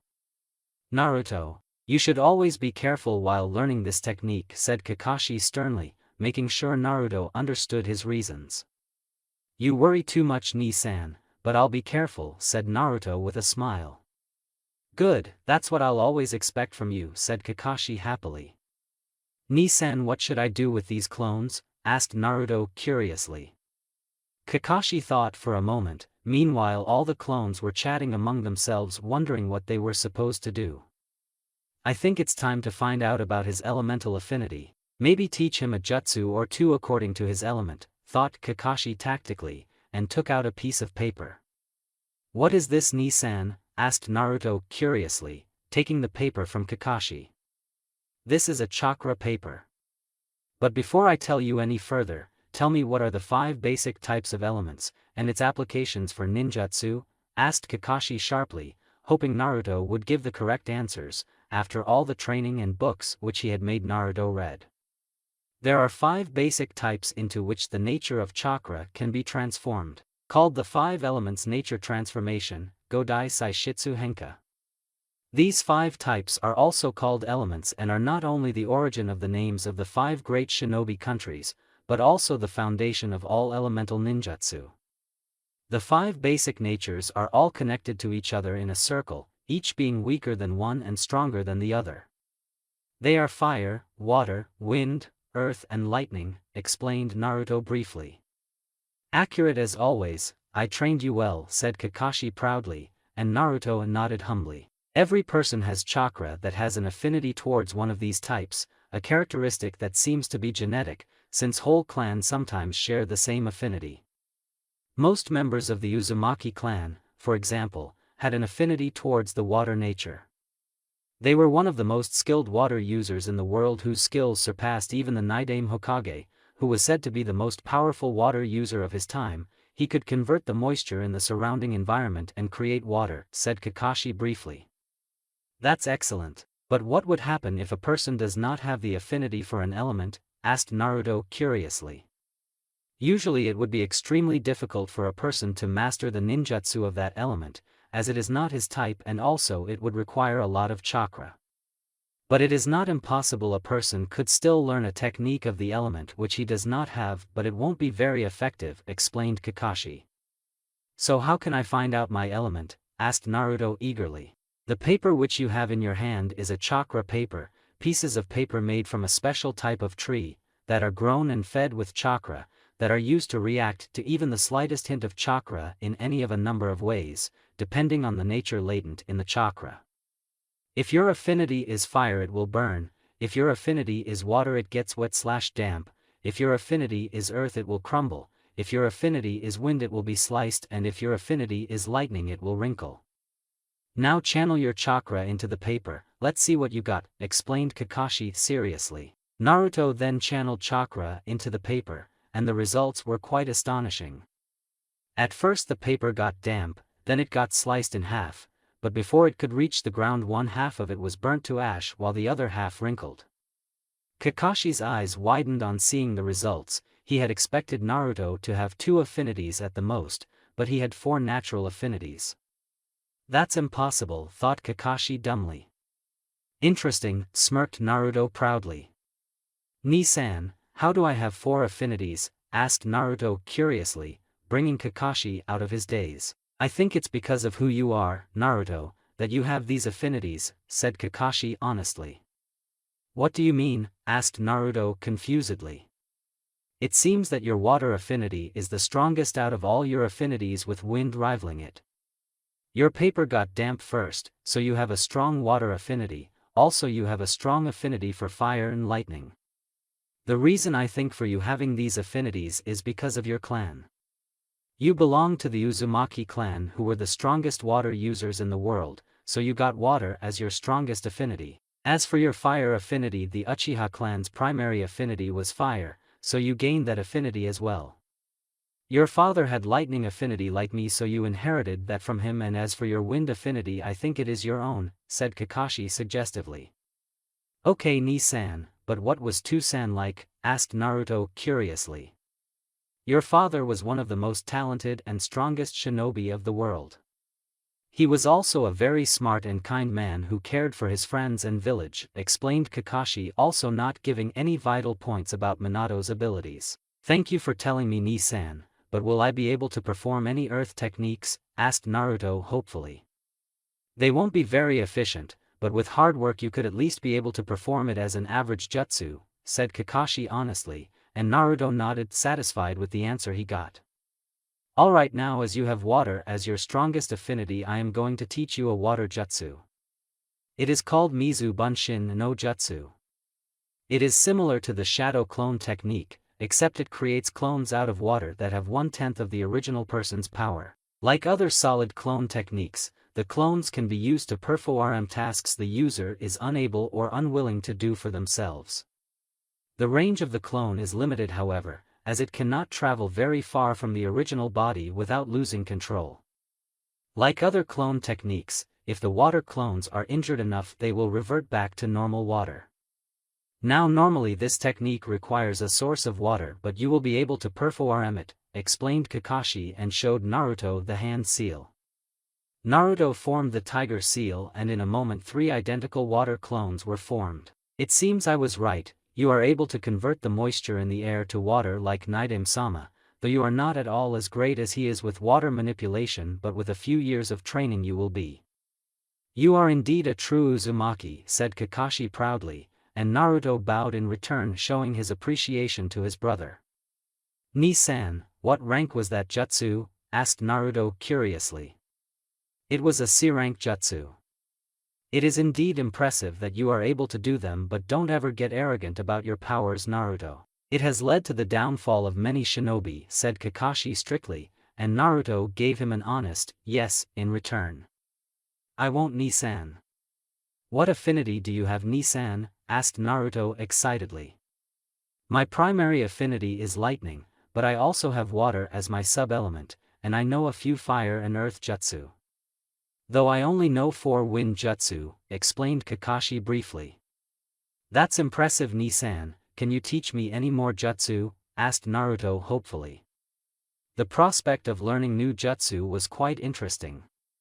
Yes, I am going to teach you 3 more jutsu today, but first I want you to divide your clones into 2 equal groups. One of my clones will supervise each group, and will teach them a jutsu each, but keep their Sharingan active, as it will help them maintain their Sharingan for a longer while, and will help in learning the jutsu faster, while you and I will meditate, instructed Kakashi. Why do I need to meditate, Ni-san? Asked Naruto with a frown. Meditation will help you increase your concentration, and better control of your chakra. It will also make you aware of your surroundings. Also, I want to find out something, said Kakashi silently. I hope I'm right on this one, thought Kakashi hopefully. Naruto nodded and divided his clones into 2 groups, and they went with each of Kakashi's clones to learn their respective jutsu. Naruto then sat in a lotus position and started concentrating.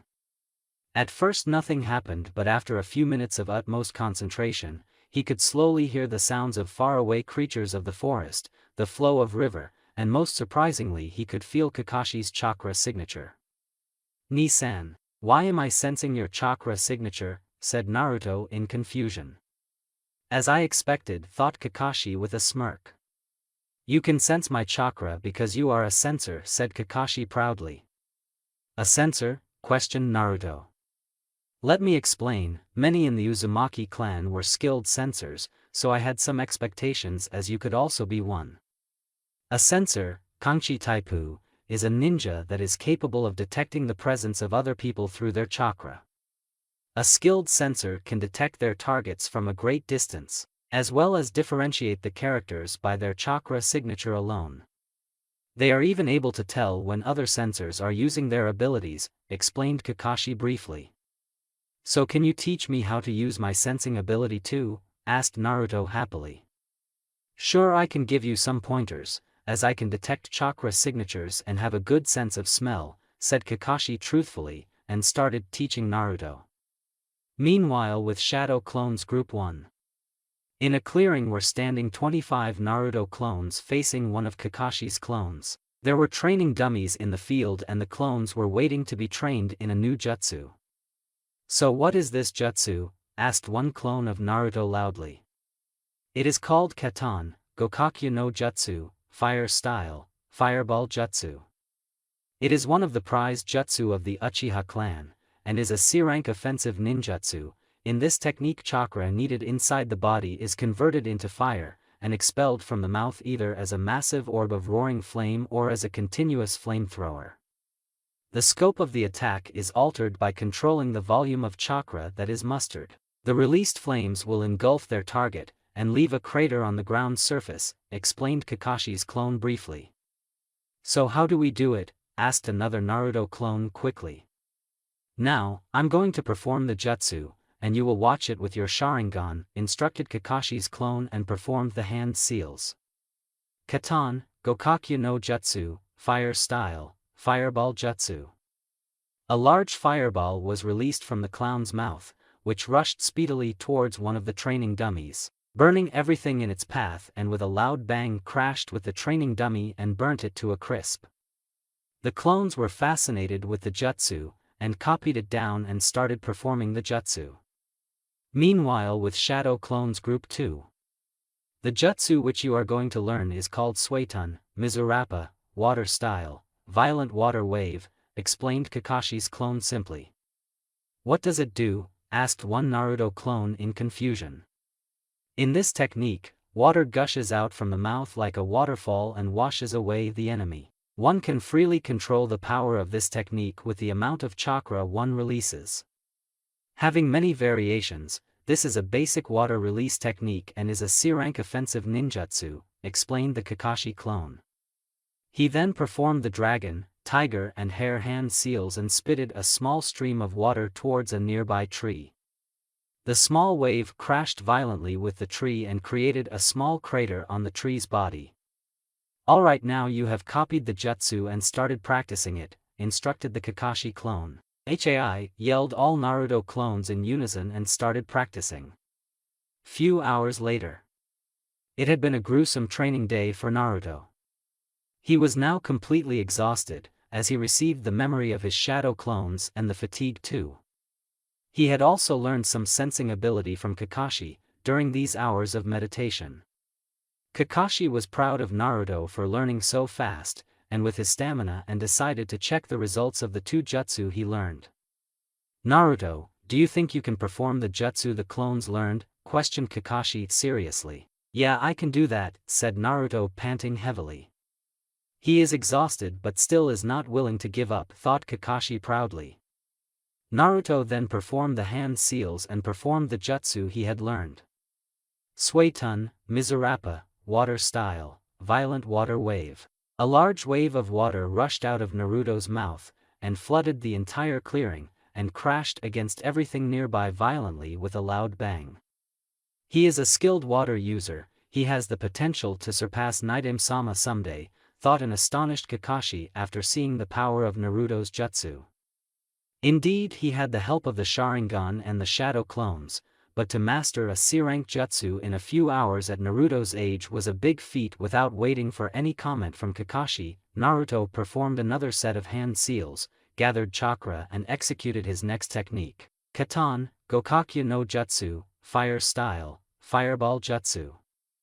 A small fireball equivalent to the size of a large windmill shuriken was executed from Naruto's mouth. It crashed with a nearby tree, burning it to some extent. Excellent work, Naruto, you have already mastered the Suiton Jutsu, while your Katan Jutsu was good but it still needs to be more efficient. But I'm sure with training you will be able to do it, said Kakashi proudly. Thanks, Nissan, said Naruto tiredly. Oh. Looks like you are tired, even your stamina has limits, teased Kakashi. Naruto pouted and glared daggers at Kakashi, making him laugh. Tell you what, I'll teach you one last jutsu. It is an E-rank jutsu and requires minimum chakra. If you are able to do it, I'll take you to Ichiraku's today, said Kakashi with a smirk. You're on Nai-san, yelled Naruto, all the fatigue gone from his body almost instantly. Anything for ramen, thought Naruto gleefully, imagining the number of bowls he would eat. I should have not said that. Geez, where does he get so much energy from, whined Kakashi with anime tears dropping from his eyes. I'll get you for this, thought Kakashi with an evil smile. Alright, this jutsu is a basic technique which all ninjas use. It is called Henge no Jutsu. It is typically used to change into people other than oneself, but one also has the ability to change into animals, plants, and even inanimate objects like weapons. This gives this technique an abundance of uses. The transformation of a skilled shinobi will be exactly like the genuine article, so it will be impossible to tell the two apart. On the other hand, a transformation performed by an inexperienced person will have obvious discrepancies, explained Kakashi, and performed the hand seals, and performed the jutsu, transforming himself into a panting Naruto who had a stupid expression on his face. He got you, thought Kakashi with a smirk. Meanwhile, Naruto had activated his Sharingan, and had watched the jutsu closely, and decided to give Kakashi some payback and performed the jutsu. Immediately in place of Naruto stood a tall blonde girl whose hair reached up to her ass. Her face was angular and she had beautiful blue eyes. She had large C-cup breasts, a curvy ass and long silky legs, and the most astonishing feature was that she was completely naked. Oiroke no jutsu, sexy jutsu, said Naruto with a smirk. Kakashi had crashed into a nearby tree with a heavy nosebleed and had a perverted smile on his face before he became unconscious and drifted into his perverted world. Payback's a bitch, Ni-san, thought Naruto with a smirk, and collapsed from chakra exhaustion, but had a large smile on his face for his success. After a few minutes, Kakashi woke up, and laughed on remembering how he was knocked out. He then went and picked up Naruto, who was sleeping peacefully. That jutsu was damn impressive, I'll have to learn that from him, thought Kakashi perversely. But still he managed to learn so many jutsu in one day and mastered almost all of them. Minato-sensei, you would be so proud of him. I wonder what would happen if I teach him genjutsu. He would be a force to be reckoned with in the future. But I wonder what his academy life will be, thought Kakashi with a smile, and started walking towards their house. Only if Kakashi knew that this day had marked the birth of the Sharingan prodigy, who would decide the fate of the world. Yo, I'm back. Thanks for all those reviews, now just a short explanation to some questions asked and then on with the story. Now the most important thing I have to say is that I did not make Naruto a god in the last chapter. Some readers say that he is learning things way too fast, but I want to tell them the techniques he learned were mostly E-rank and D-rank, with only 2 being C-rank and only 1 being B-rank. He has the power required to learn them. Also, you should also note that at Naruto's age 6, Kakashi was already a genin, Itachi was also highly advanced. Naruto is just starting to learn things, so please don't lose your patience. I want to make Naruto strong. Now this is just going to be a Naruto/Kurenai FIC. Sorry, I had posted a poll for Anko, but I decided that it would be best if it is just Kurenai. Also, Anko got 4 votes only while Kurenai got 10. Note, Naruto was nearing age 7 in the last chapter, just wanted to remind you guys. Last thing I want to say is Naruto's behavior. Some reviews stated that he was acting way more mature than his age. I agree, and the reason for that will be explained as the story progresses, so please be patient, and if you don't like this behavior I can't help it, as this is fanfiction and this is my story, so I can imagine anything and write it. The pace of the story is a little slow as I want to give some character developments. Well, I would highly be grateful if someone wanted to be the beta reader of my story. If you are interested, please PM me. PS. Please read the note at the end of this chapter and leave your reviews. Now enjoy the chapter. Chapter 3, Comrades and Rivals. Time skip, 3 years. A lone figure could be seen walking through the streets of Konoha. This person was 4 feet 9 inches tall. He was wearing a black t-shirt and blue pants. His hands were covered by his fingerless metallic gloves. He wore black sandals. His face was covered by a black face mask. He had a well-toned body and his blonde hair was wildly swinging in the air with 2 bangs falling over his covered face. Many civilians did not recognize this person and were just busy doing their work, while some shinobi recognized this person but ignored him. This person was none other than Naruto Hatake. It had been 3 years since Naruto had awakened his Sharingan and had started training to become a shinobi. He had joined the ninja academy with his friends 2 years back. His training had been going very well. He had found out that he was a ninjutsu specialist and was quite proficient with it. Kakashi had taught him a few jutsus and was constantly training him whenever he was free from his missions. His most notable achievement in ninjutsu was his mastery over water jutsu. He could learn and perform suiton, water-based ninjutsu very quickly. He also learned some jutsu of his other affinities but was unable to learn any earth-based ninjutsu. His Sharingan had fully matured and now had 3 tomatoes in it. It was during a sparring session with Kakashi that he was able to awaken the final stage of his Sharingan consisting of 3 tomatoes in each eye. Kakashi had congratulated him on achieving the final stage of his Sharingan. His taijutsu had improved too. Kakashi had made him use weights in his training. They were not too much but still he kept on increasing them as time passed. He also taught him some moves of the Uchiha's intercepting fist which focused mainly on speed and the movement of the opponents. Needless to say this style suited Naruto much better with his Sharingan. Genjutsu was quite a difficult subject for him. Due to his vast chakra reserves he had trouble controlling his chakra. Genjutsu required precise chakra control. Though Naruto's chakra control had improved greatly but it was still not good enough for him to learn any genjutsu, but he was able to easily dispel genjutsu due to his Sharingan which could see through illusions. Naruto's Sharingan was a little different from the ordinary Sharingan. Naruto's Sharingan could cast very effective genjutsu. His illusions were so real that only skilled shinobi or genjutsu specialists could break through them. This ability made up for his lack of skill in learning any other genjutsu apart from his Sharingan illusions. Kakashi had trained him in hypnotizing his opponents using his Sharingan and had even complimented him that he had the skill to surpass Itachi and Shisui Uchiha in the future with his Sharingan-based illusions.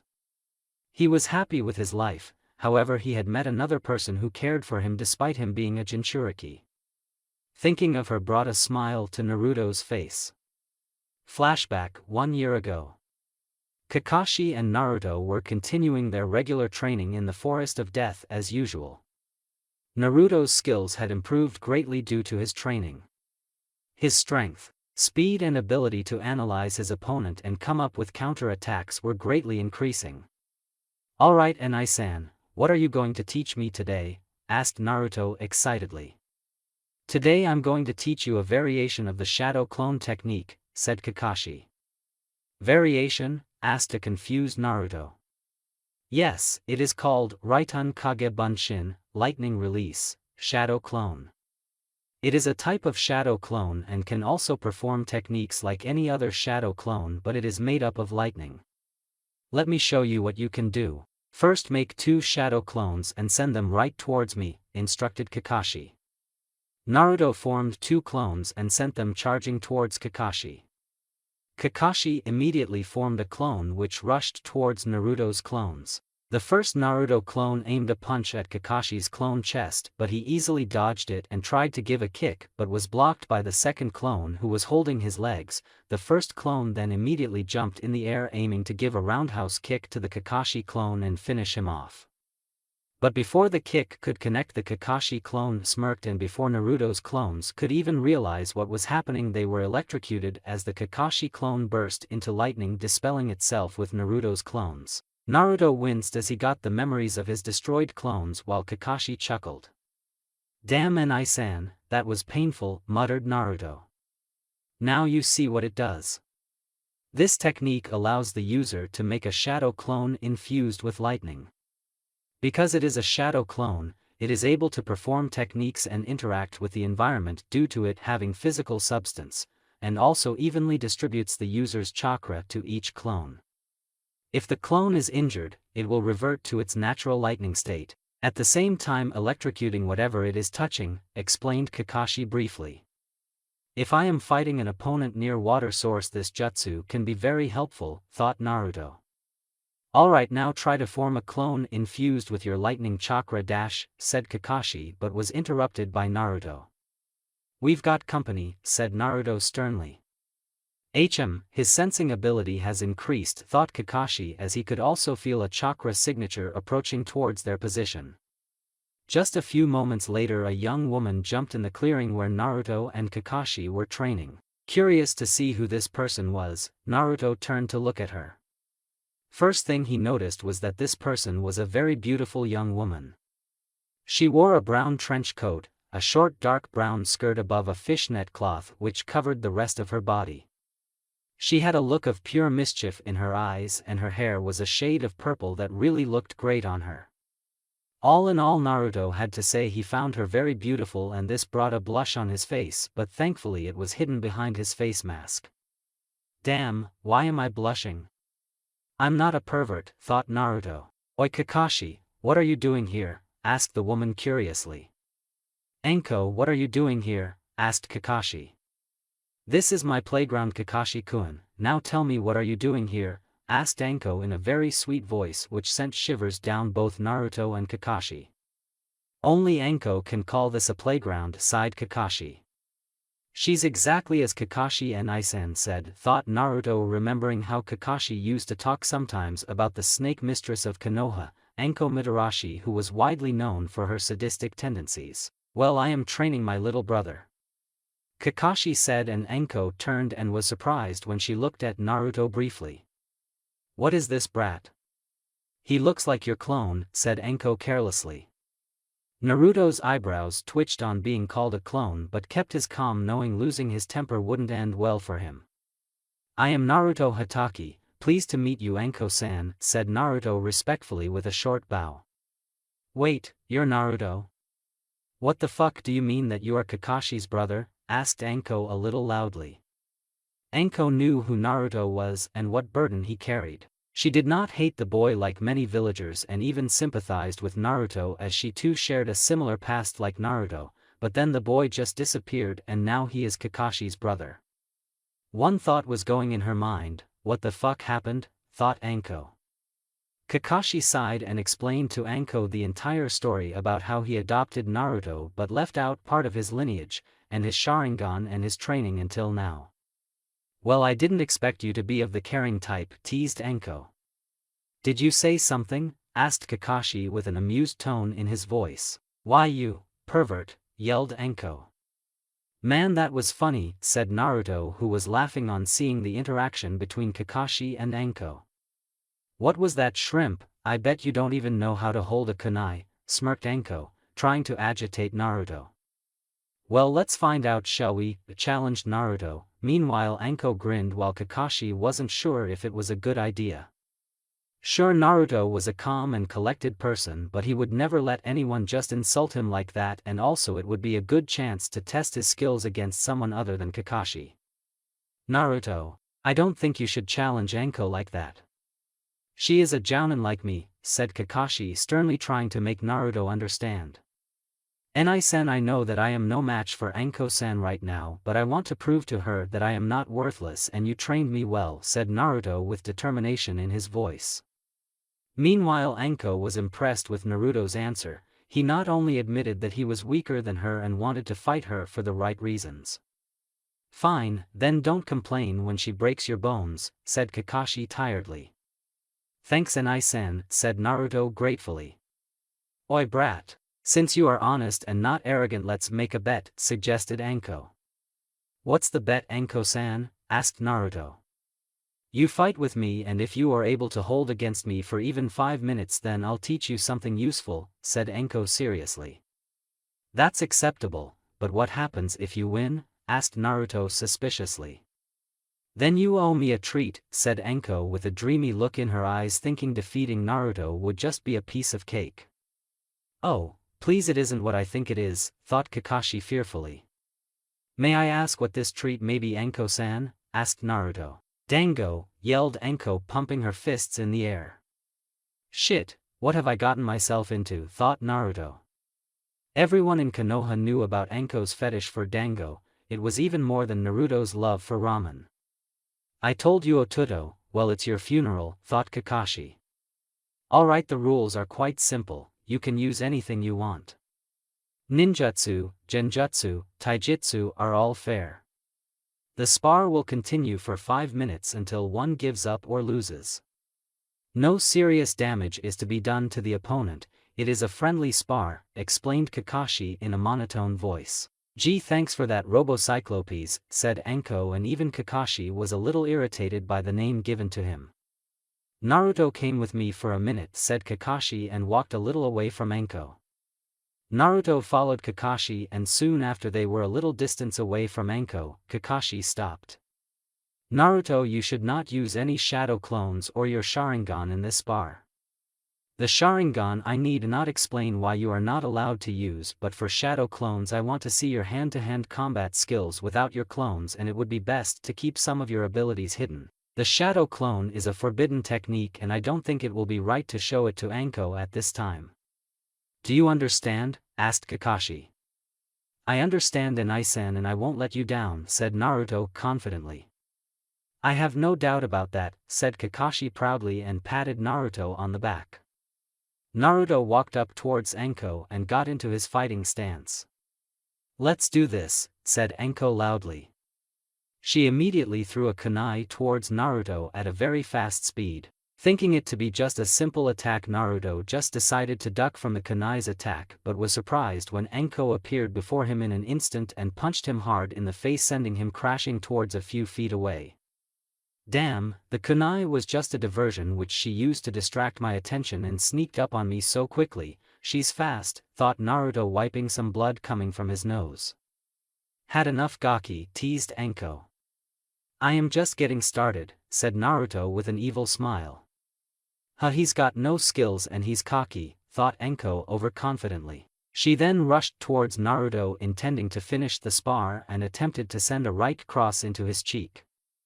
What happened next caught her completely by surprise. Naruto ducked her punch and twisted her body, swatting her punch up and away. He then gave a strong punch to her torso. Anko suffered quite a painful blow and coughed up some blood. Yet before she could even process that, he drove his palm into her chin, knocking her to the ground with a spray of blood coming out of her mouth as her teeth cut into her own tongue. Interesting, he seems to be able to read her moves to some extent even without the Sharingan, thought Kakashi with a little pride. Why, you'll pay for that, brat, said Anko, and spat some blood out of her mouth. She then went through hand signs quickly and executed her jutsu. Katan, Gokakyu no Jutsu, Fire Style, Fireball Jutsu. Anko gathered a large amount of chakra and executed a large fireball towards Naruto. The fireball was enormous in size and its flames were very hot and were burning everything in its way, and was speedily rushing towards Naruto, who had started performing his own hand signs with great speed. Suetun, Suijin Hiki, Water Release, Water Encampment Wall. A giant wall of water surrounded Naruto from all sides and impacted with the fireball with equal force. At first both techniques seemed to be at equal strength, but soon the fireball seemed to become smaller, and after a few moments it disappeared with only steam surrounding the entire area. Damn, what is this kid? He created water from nothing. There isn't even a water source nearby. How the hell could he do that? Thought Anko in amazement. She then quickly disappeared from Naruto's view with the intent of forming a new strategy. Meanwhile, Naruto was searching for Anko and was trying to locate her chakra through his sensor ability, and after a few moments he found her chakra coming from a nearby tree. Got you, thought Naruto, and rushed towards Anko's position. He then immediately attacked Anko and attempted to kick Anko's feet, trying to make her lose balance, but she jumped upwards in the air and attempted to give him a strong kick on his head, but he was able to dodge at the last moment. They then engaged in a fierce battle of taijutsu, trading kicks and punches with each other. It was mostly Anko attacking and Naruto dodging her attacks with good speed. Damn, her taijutsu is impressive and she hits damn hard, thought Naruto, noticing some bruises over his body. This kid is something else, though I am not going all out, but still he is strong, thought Anko. Naruto decided that he was no match for Anko in taijutsu, so he decided to go with his strength, which was ninjutsu. He then performed a quick set of hand signs. Futon de Tapa, wind release, great breakthrough jutsu. What? Thought a shocked Anko, but before she could evade the attack, a large gust of wind collided with her and sent her crashing into a nearby tree, where she crashed with a loud thud. Deciding not to give Anko any more time, Naruto performed another set of hand signs and gathered a large amount of chakra in his lungs. Katan, Gokakyu no Jutsu, fire style, fireball jutsu. A large fireball rushed towards Anko and engulfed her in flames and burned everything surrounding her position to ashes. Maybe I overdid it a little, thought Naruto tiredly, but just as he was able to call Kakashi, he heard something from behind his position.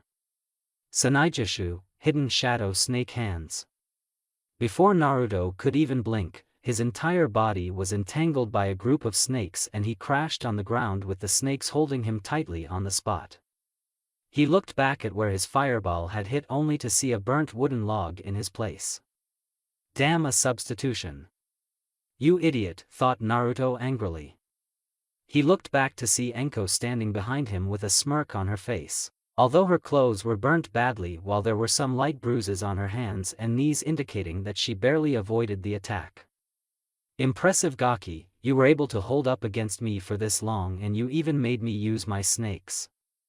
I'll admit you've got skill, but it's over. If you move, my snakes will love to get a bite from you, and they are very poisonous, said Anko in a very sickly sweet voice. Alright, I forfeit, said Naruto dejectedly. Now Naruto, can you tell me why was Anko able to defeat you, asked Kakashi.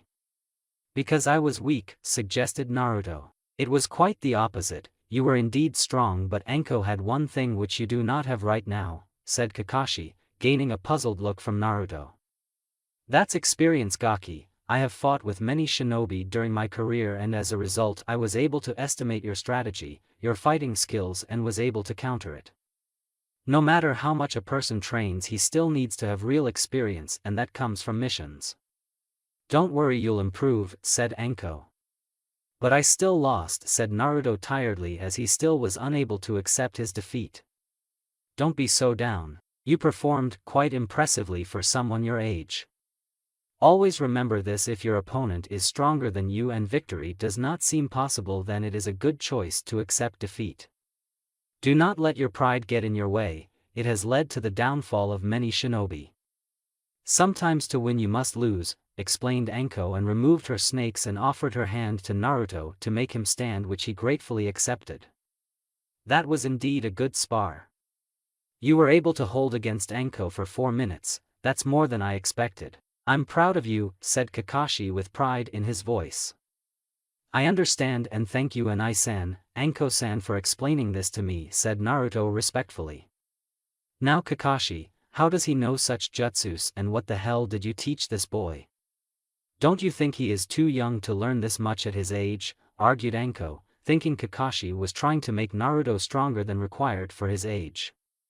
Now Anko, I understand your point, but Naruto has some enemies in the village who have tried to harm him in the past, so Hokage-sama had ordered me to teach him so that he could protect himself. Surely you understand that, don't you? Asked Kakashi, and Anko nodded.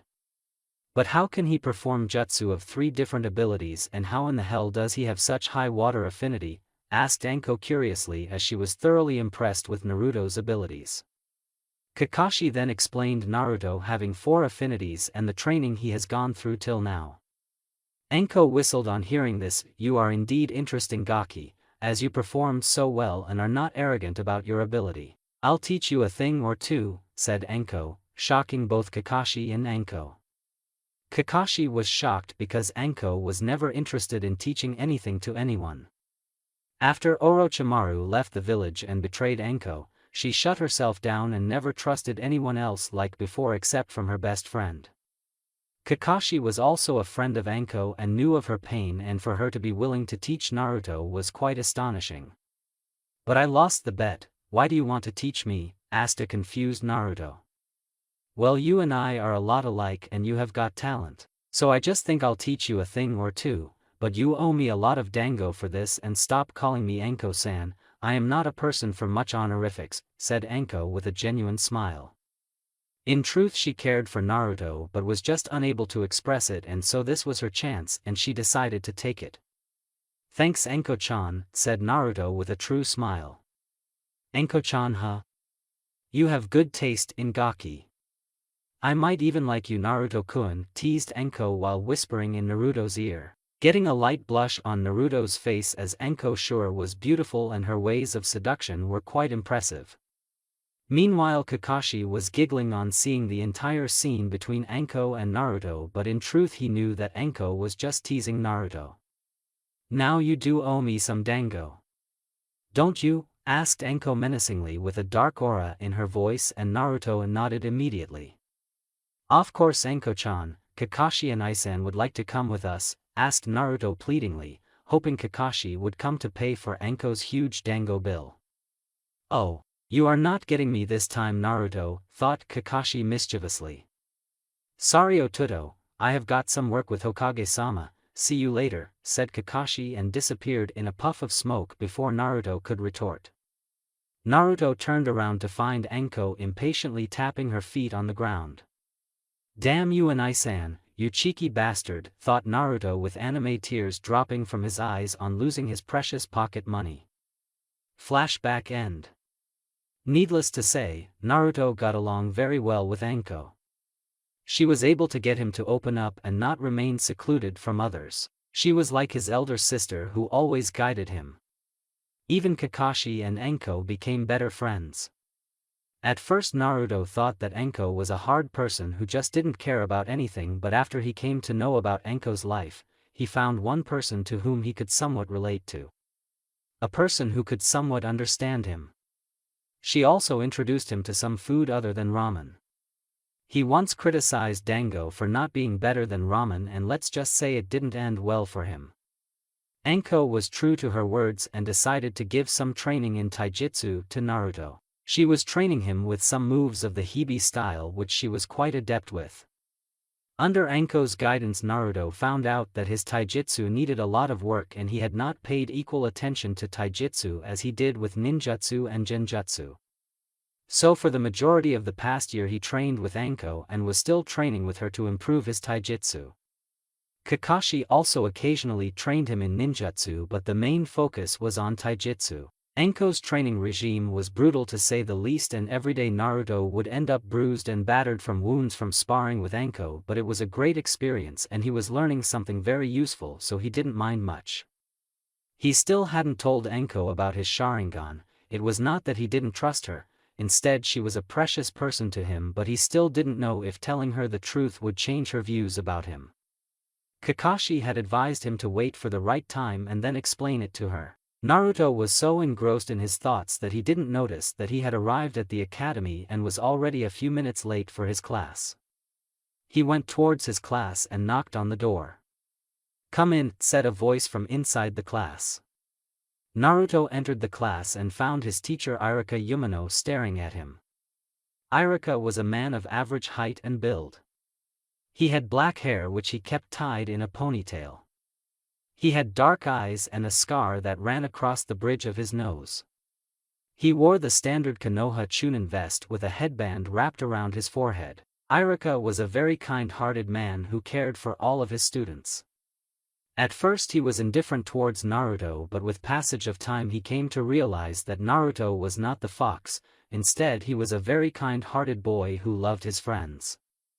After that he opened up to Naruto and now they were good friends, or siblings if one could say. "Naruto, why are you 20 minutes late?" asked Irika sternly. Even though Naruto was special to him, he never showed favoritism to any one student.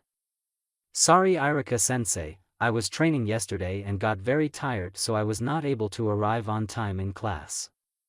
"It won't happen again," said Naruto honestly. Unlike Kakashi, he didn't like making lame excuses for his mistakes and admitted it. Iruka sighed and told him to sit in the class, but not without giving him a warning. Naruto liked the academy as it was where he was able to spend more time with his friends, but he hated the academy's training, which was entirely lame. The things which they were teaching the students to be genin would never help them get strong and survive in the shinobi world. But the worst part of the academy was fangirls. Most of the girls who wanted to be kunoichi were obsessed with boys and believed in fairy tales where they would be saved by their prince, while many boys considered themselves to be god and just wanted to show off. These were not the traits of a shinobi. A shinobi is a person who operates from the shadows and does not seek glory. They have complete control over their emotions and do whatever it takes to fulfill their mission. This was what Kakashi and Enko had taught him, but the academy was completely different. As a result, Naruto did not show off his skills in the academy like some other students. Instead, he opted to be an average student who had less skills. He was indeed the most powerful among his comrades, but he lived a life of deception because in the real world names, titles, and ranks meant nothing. Even the strongest shinobi could be defeated by an opponent much weaker than them. Snapping out of his thoughts, Naruto went up to take his seat beside Kiba and Hinata. Hinata had become his close friend since he entered the academy. She was a very shy girl and lacked confidence, which was very unusual for a Hyuga. After knowing Hinata, he had come to know the pressure which the children of various clans of Konoha had to shoulder. Hinata was not an exception.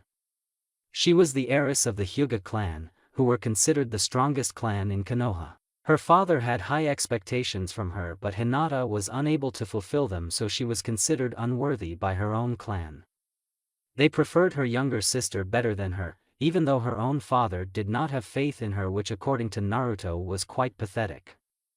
But after she came in contact with Naruto and his friends, her confidence seemed to be growing slowly and she was starting to believe in herself. She admired Naruto a lot, but she always confused Naruto as she always had a blue sh on her face whenever she talked with him, and her stuttering was quite annoying during a chat.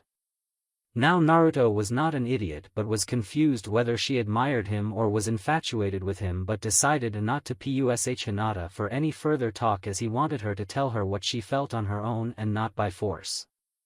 Also, Naruto only considered Hinata a good friend and nothing more. "Good morning, Naruto-kun," said Hinata politely. "Good morning, Hinata-chan. I must wake up," said Naruto and bonked Kiba on the head, waking him from his sleep. "What the hell, Naruto, why'd you hit me?" asked Kiba in a sleepy tone. "Why are you sleeping so early in the morning, idiot?" said Naruto with a smirk. 3, 2, 1, now, thought Naruto. Man, Iruka-sensei's lessons are so boring. "So I was taking a nap," said Kiba loudly, and Akamaru barked in agreement. This brought different reactions. The entire class laughed while Iruka was furious. "Kiba Inuzuka, for that you shall write about the history of Konoha 50 times, yelled Iruka. Kiba paled on hearing that the history of Konoha was not something a person would want to write 50 times. "Iruka-sensei, I was not alone, even Shikamaru was sleeping," pleaded Kiba, hoping to get out of this situation. "Troublesome, I was not sleeping, Kiba," said Shikamaru quickly, but yawned immediately after saying that. The class had a hearty laugh as Shikamaru was caught too. Naruto and the others watched with amusement as Iruka scolded both Kiba and Shikamaru for sleeping in the class. After a long lecture which lasted for many minutes and some apologies from Kiba and Shikamaru, Iruka let them go. Iruka took a few deep breaths to calm himself down in order to continue teaching the students. "Alright, now we shall dash," said Iruka, but was stopped in his speech as the bell rang signaling the end of the class. Shikamaru understood that it was Naruto's plan to distract Iruka and wait for the class to end to escape from the boring lesson. "You planned this, didn't you?" asked Shikamaru sharply. "I don't know what you are talking about, Shika," said Naruto slyly. "What are you talking about, Shikamaru?" asked Chuji curiously. Even Shino, Kiba and Hinata were intrigued. Shikamaru then explained what Naruto had done. "Naruto-kun, that was mean," said Hinata, but still had a slight smile on her face. "You tricked me," yelled Kiba. "I try my best," said Naruto with a smirk. Troublesome blondes, said Shikamaru, but was bonked on the head courtesy of a pissed Ino. What was that, Shika? Asked Ino menacingly. Troublesome, muttered Shikamaru. Thanks Ino, nice hit, said Naruto laughingly. You bet on Naruto, said Ino and exchanged a high five with him. Ino was also one of Naruto's best friends and he liked her a lot. Her loud personality and brash attitude were quite interesting. However, they still had some differences. The main difference was her mad infatuation with Sasuke Uchiha, but despite everything she was his good friend. Chuji laughed while watching the entire incident while Shino had a smirk on his face. The only people in the room who were not interested in seeing the group of friends were Sasuke Uchiha and Sakura Haruno. Naruto had tried to befriend Sasuke in the past, but Sasuke was not interested. He considered himself greater than the others and looked down upon anyone whom he didn't consider a challenge. Sasuke was mad about getting power and achieving it through any means necessary. He brooded all day and did not socialize with anyone. He didn't even look at his fangirls who worshipped him like a divine god. A part of Naruto hated Sasuke with passion. Sasuke was the golden boy of the village. Almost all the villagers practically worshipped him just because he was the last of his clan, which in fact was not entirely true. But still, even after being shown so much care and affection, Sasuke berated others whom he did not consider worthy of his time. This seemed to make Naruto hate Sasuke more. All in all, Sasuke was a stuck-up prick who considered himself greater than the others just because he was an Uchiha.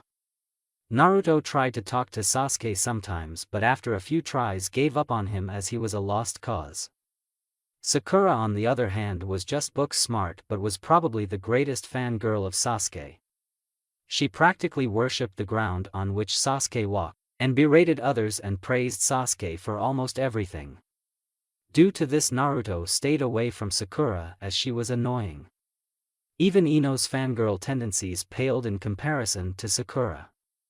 Sure, Ino was mad about Sasuke, but she did not berate other people as much as Sakura, and she never berated Naruto or any of her own friends. So according to Naruto, Sakura was just an annoying girl who practically had no skills as a ninja and was not fit to be a shinobi. The rest of the day passed with the group of friends undertaking the kunai and shuriken tests meant to test their accuracy with weapons. Kiba was able to hit 8 out of 10 kunai targets, while Shino hit 7 targets. Shikamaru and Chuji were also able to hit 7 targets each, while Ino and Hinata managed to hit 6 out of 10 targets. Sasuke was able to hit every single target, which earned him rather annoying cheering from his fangirls. Most of his fangirls were civilians who had no idea who Sasuke Uchiha really was. If they knew, they wouldn't have even spared him a glance. Sakura performed the worst out of all students, with only managing to hit 4 targets out of 10. When it was Naruto's turn, he decided to hold back his true skills. In truth, he could hit each and every target, but that would mean showing off his ability, and a shinobi should never show his cards until necessary, and showing off in front of a bunch of academy students was not Naruto's style.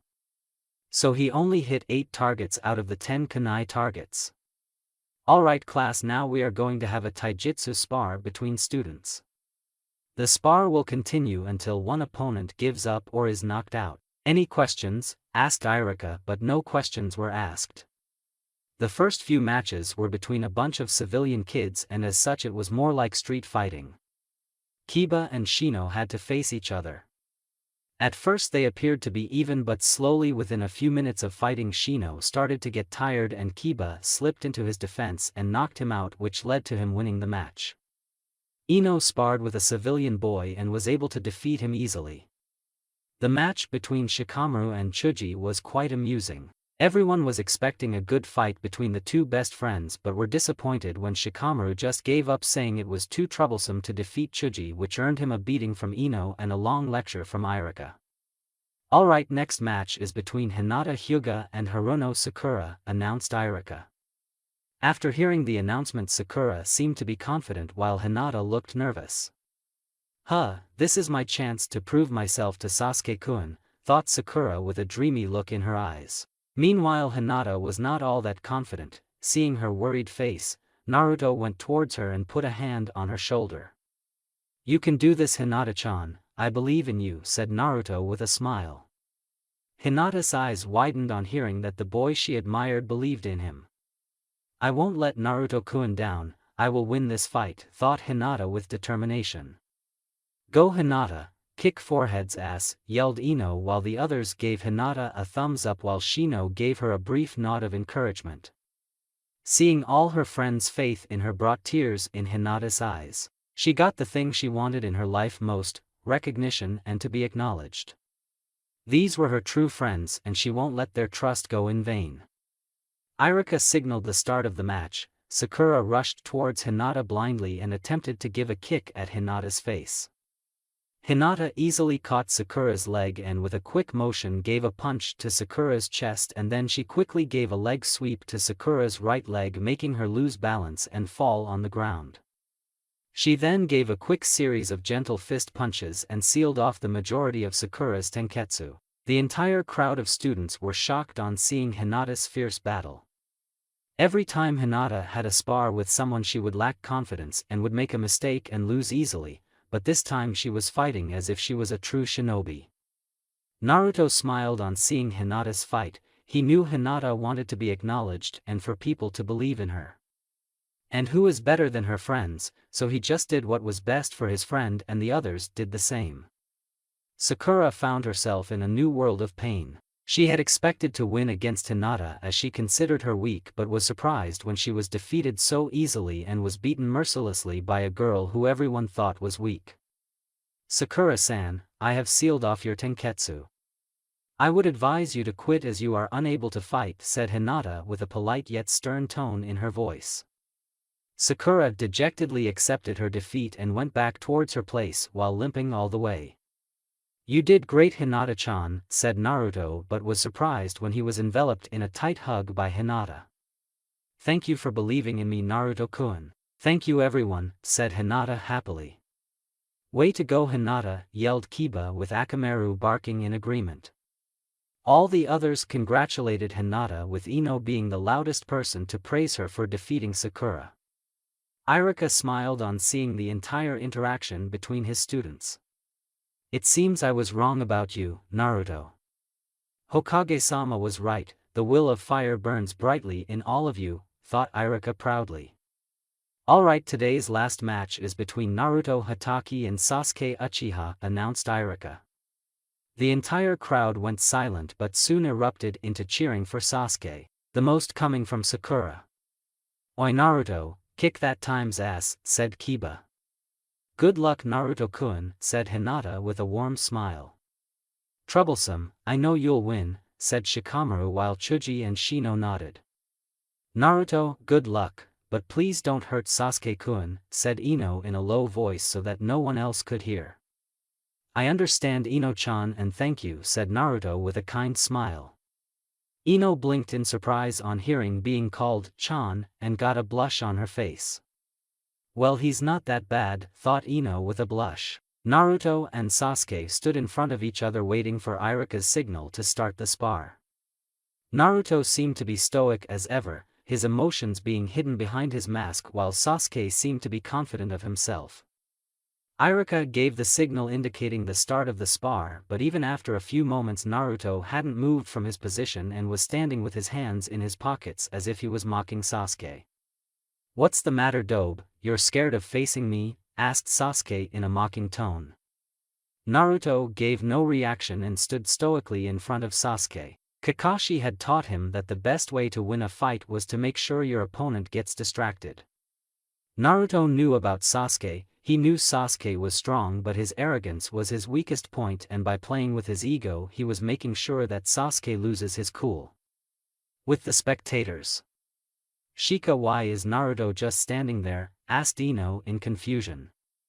Psychological warfare, stated Shikamaru. What? Asked Ino even more confusedly. All the others were also interested in hearing Shikamaru's answer.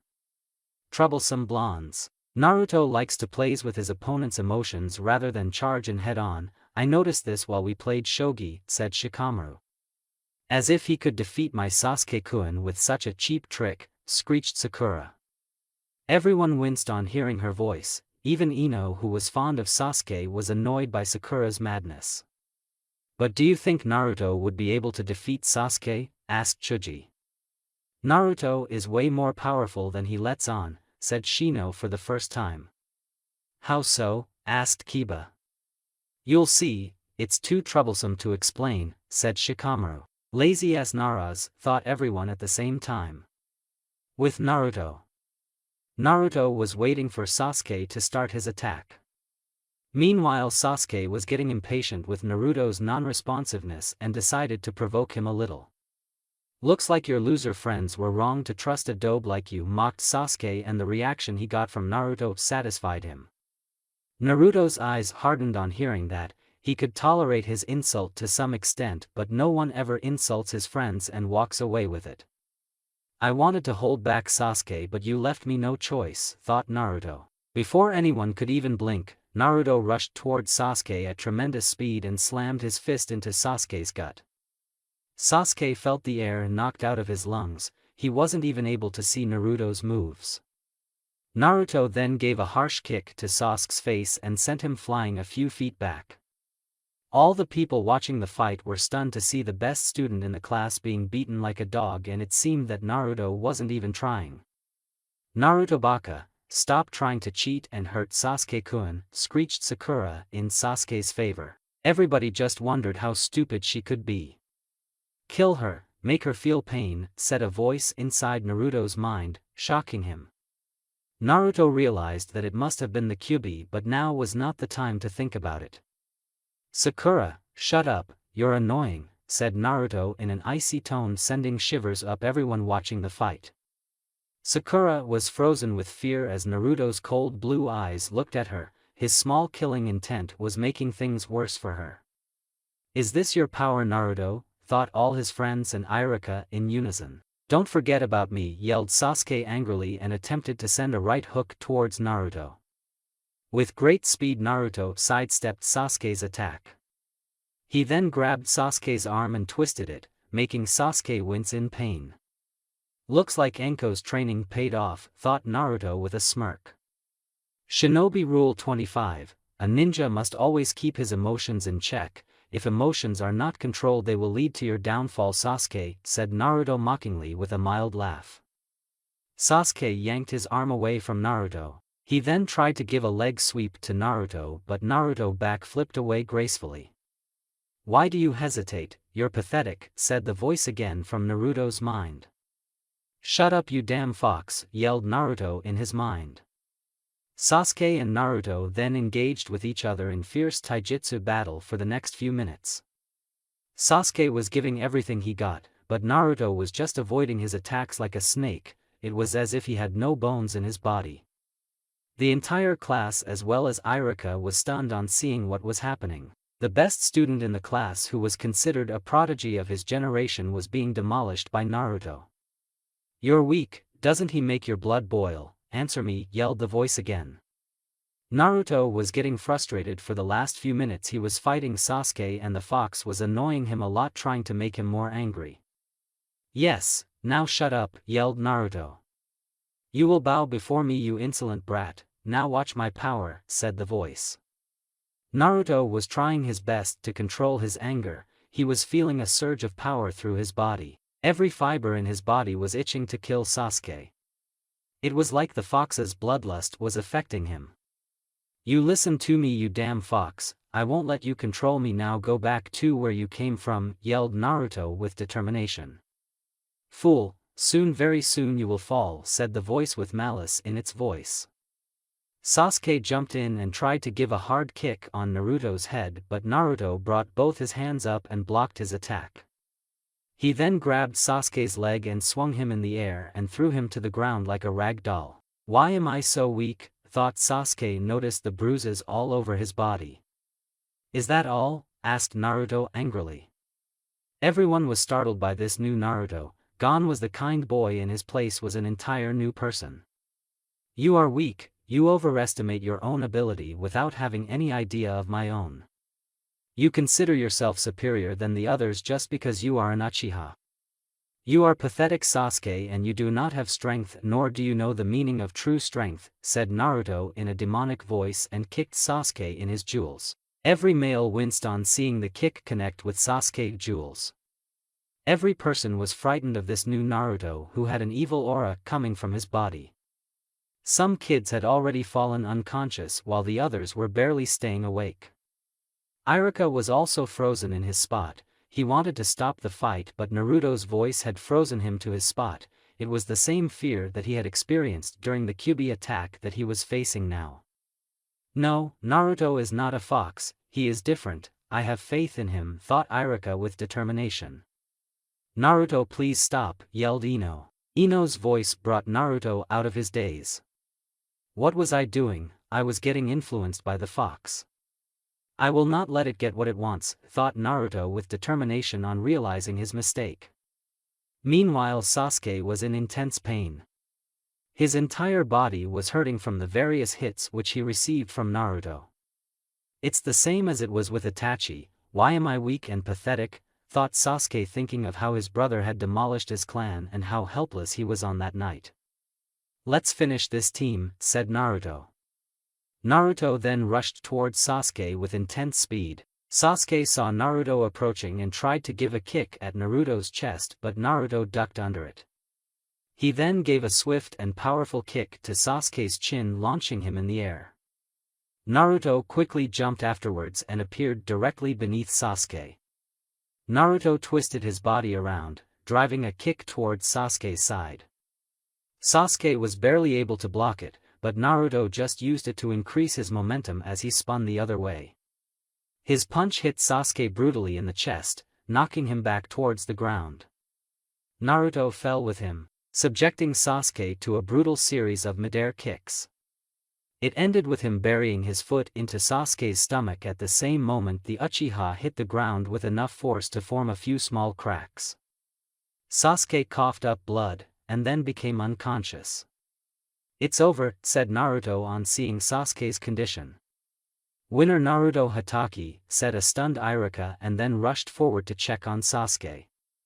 There was absolute silence. No one was able to believe that their prodigy Sasuke Uchiha, of the great Uchiha clan, had just been beaten mercilessly. There were a mix of reactions among the students.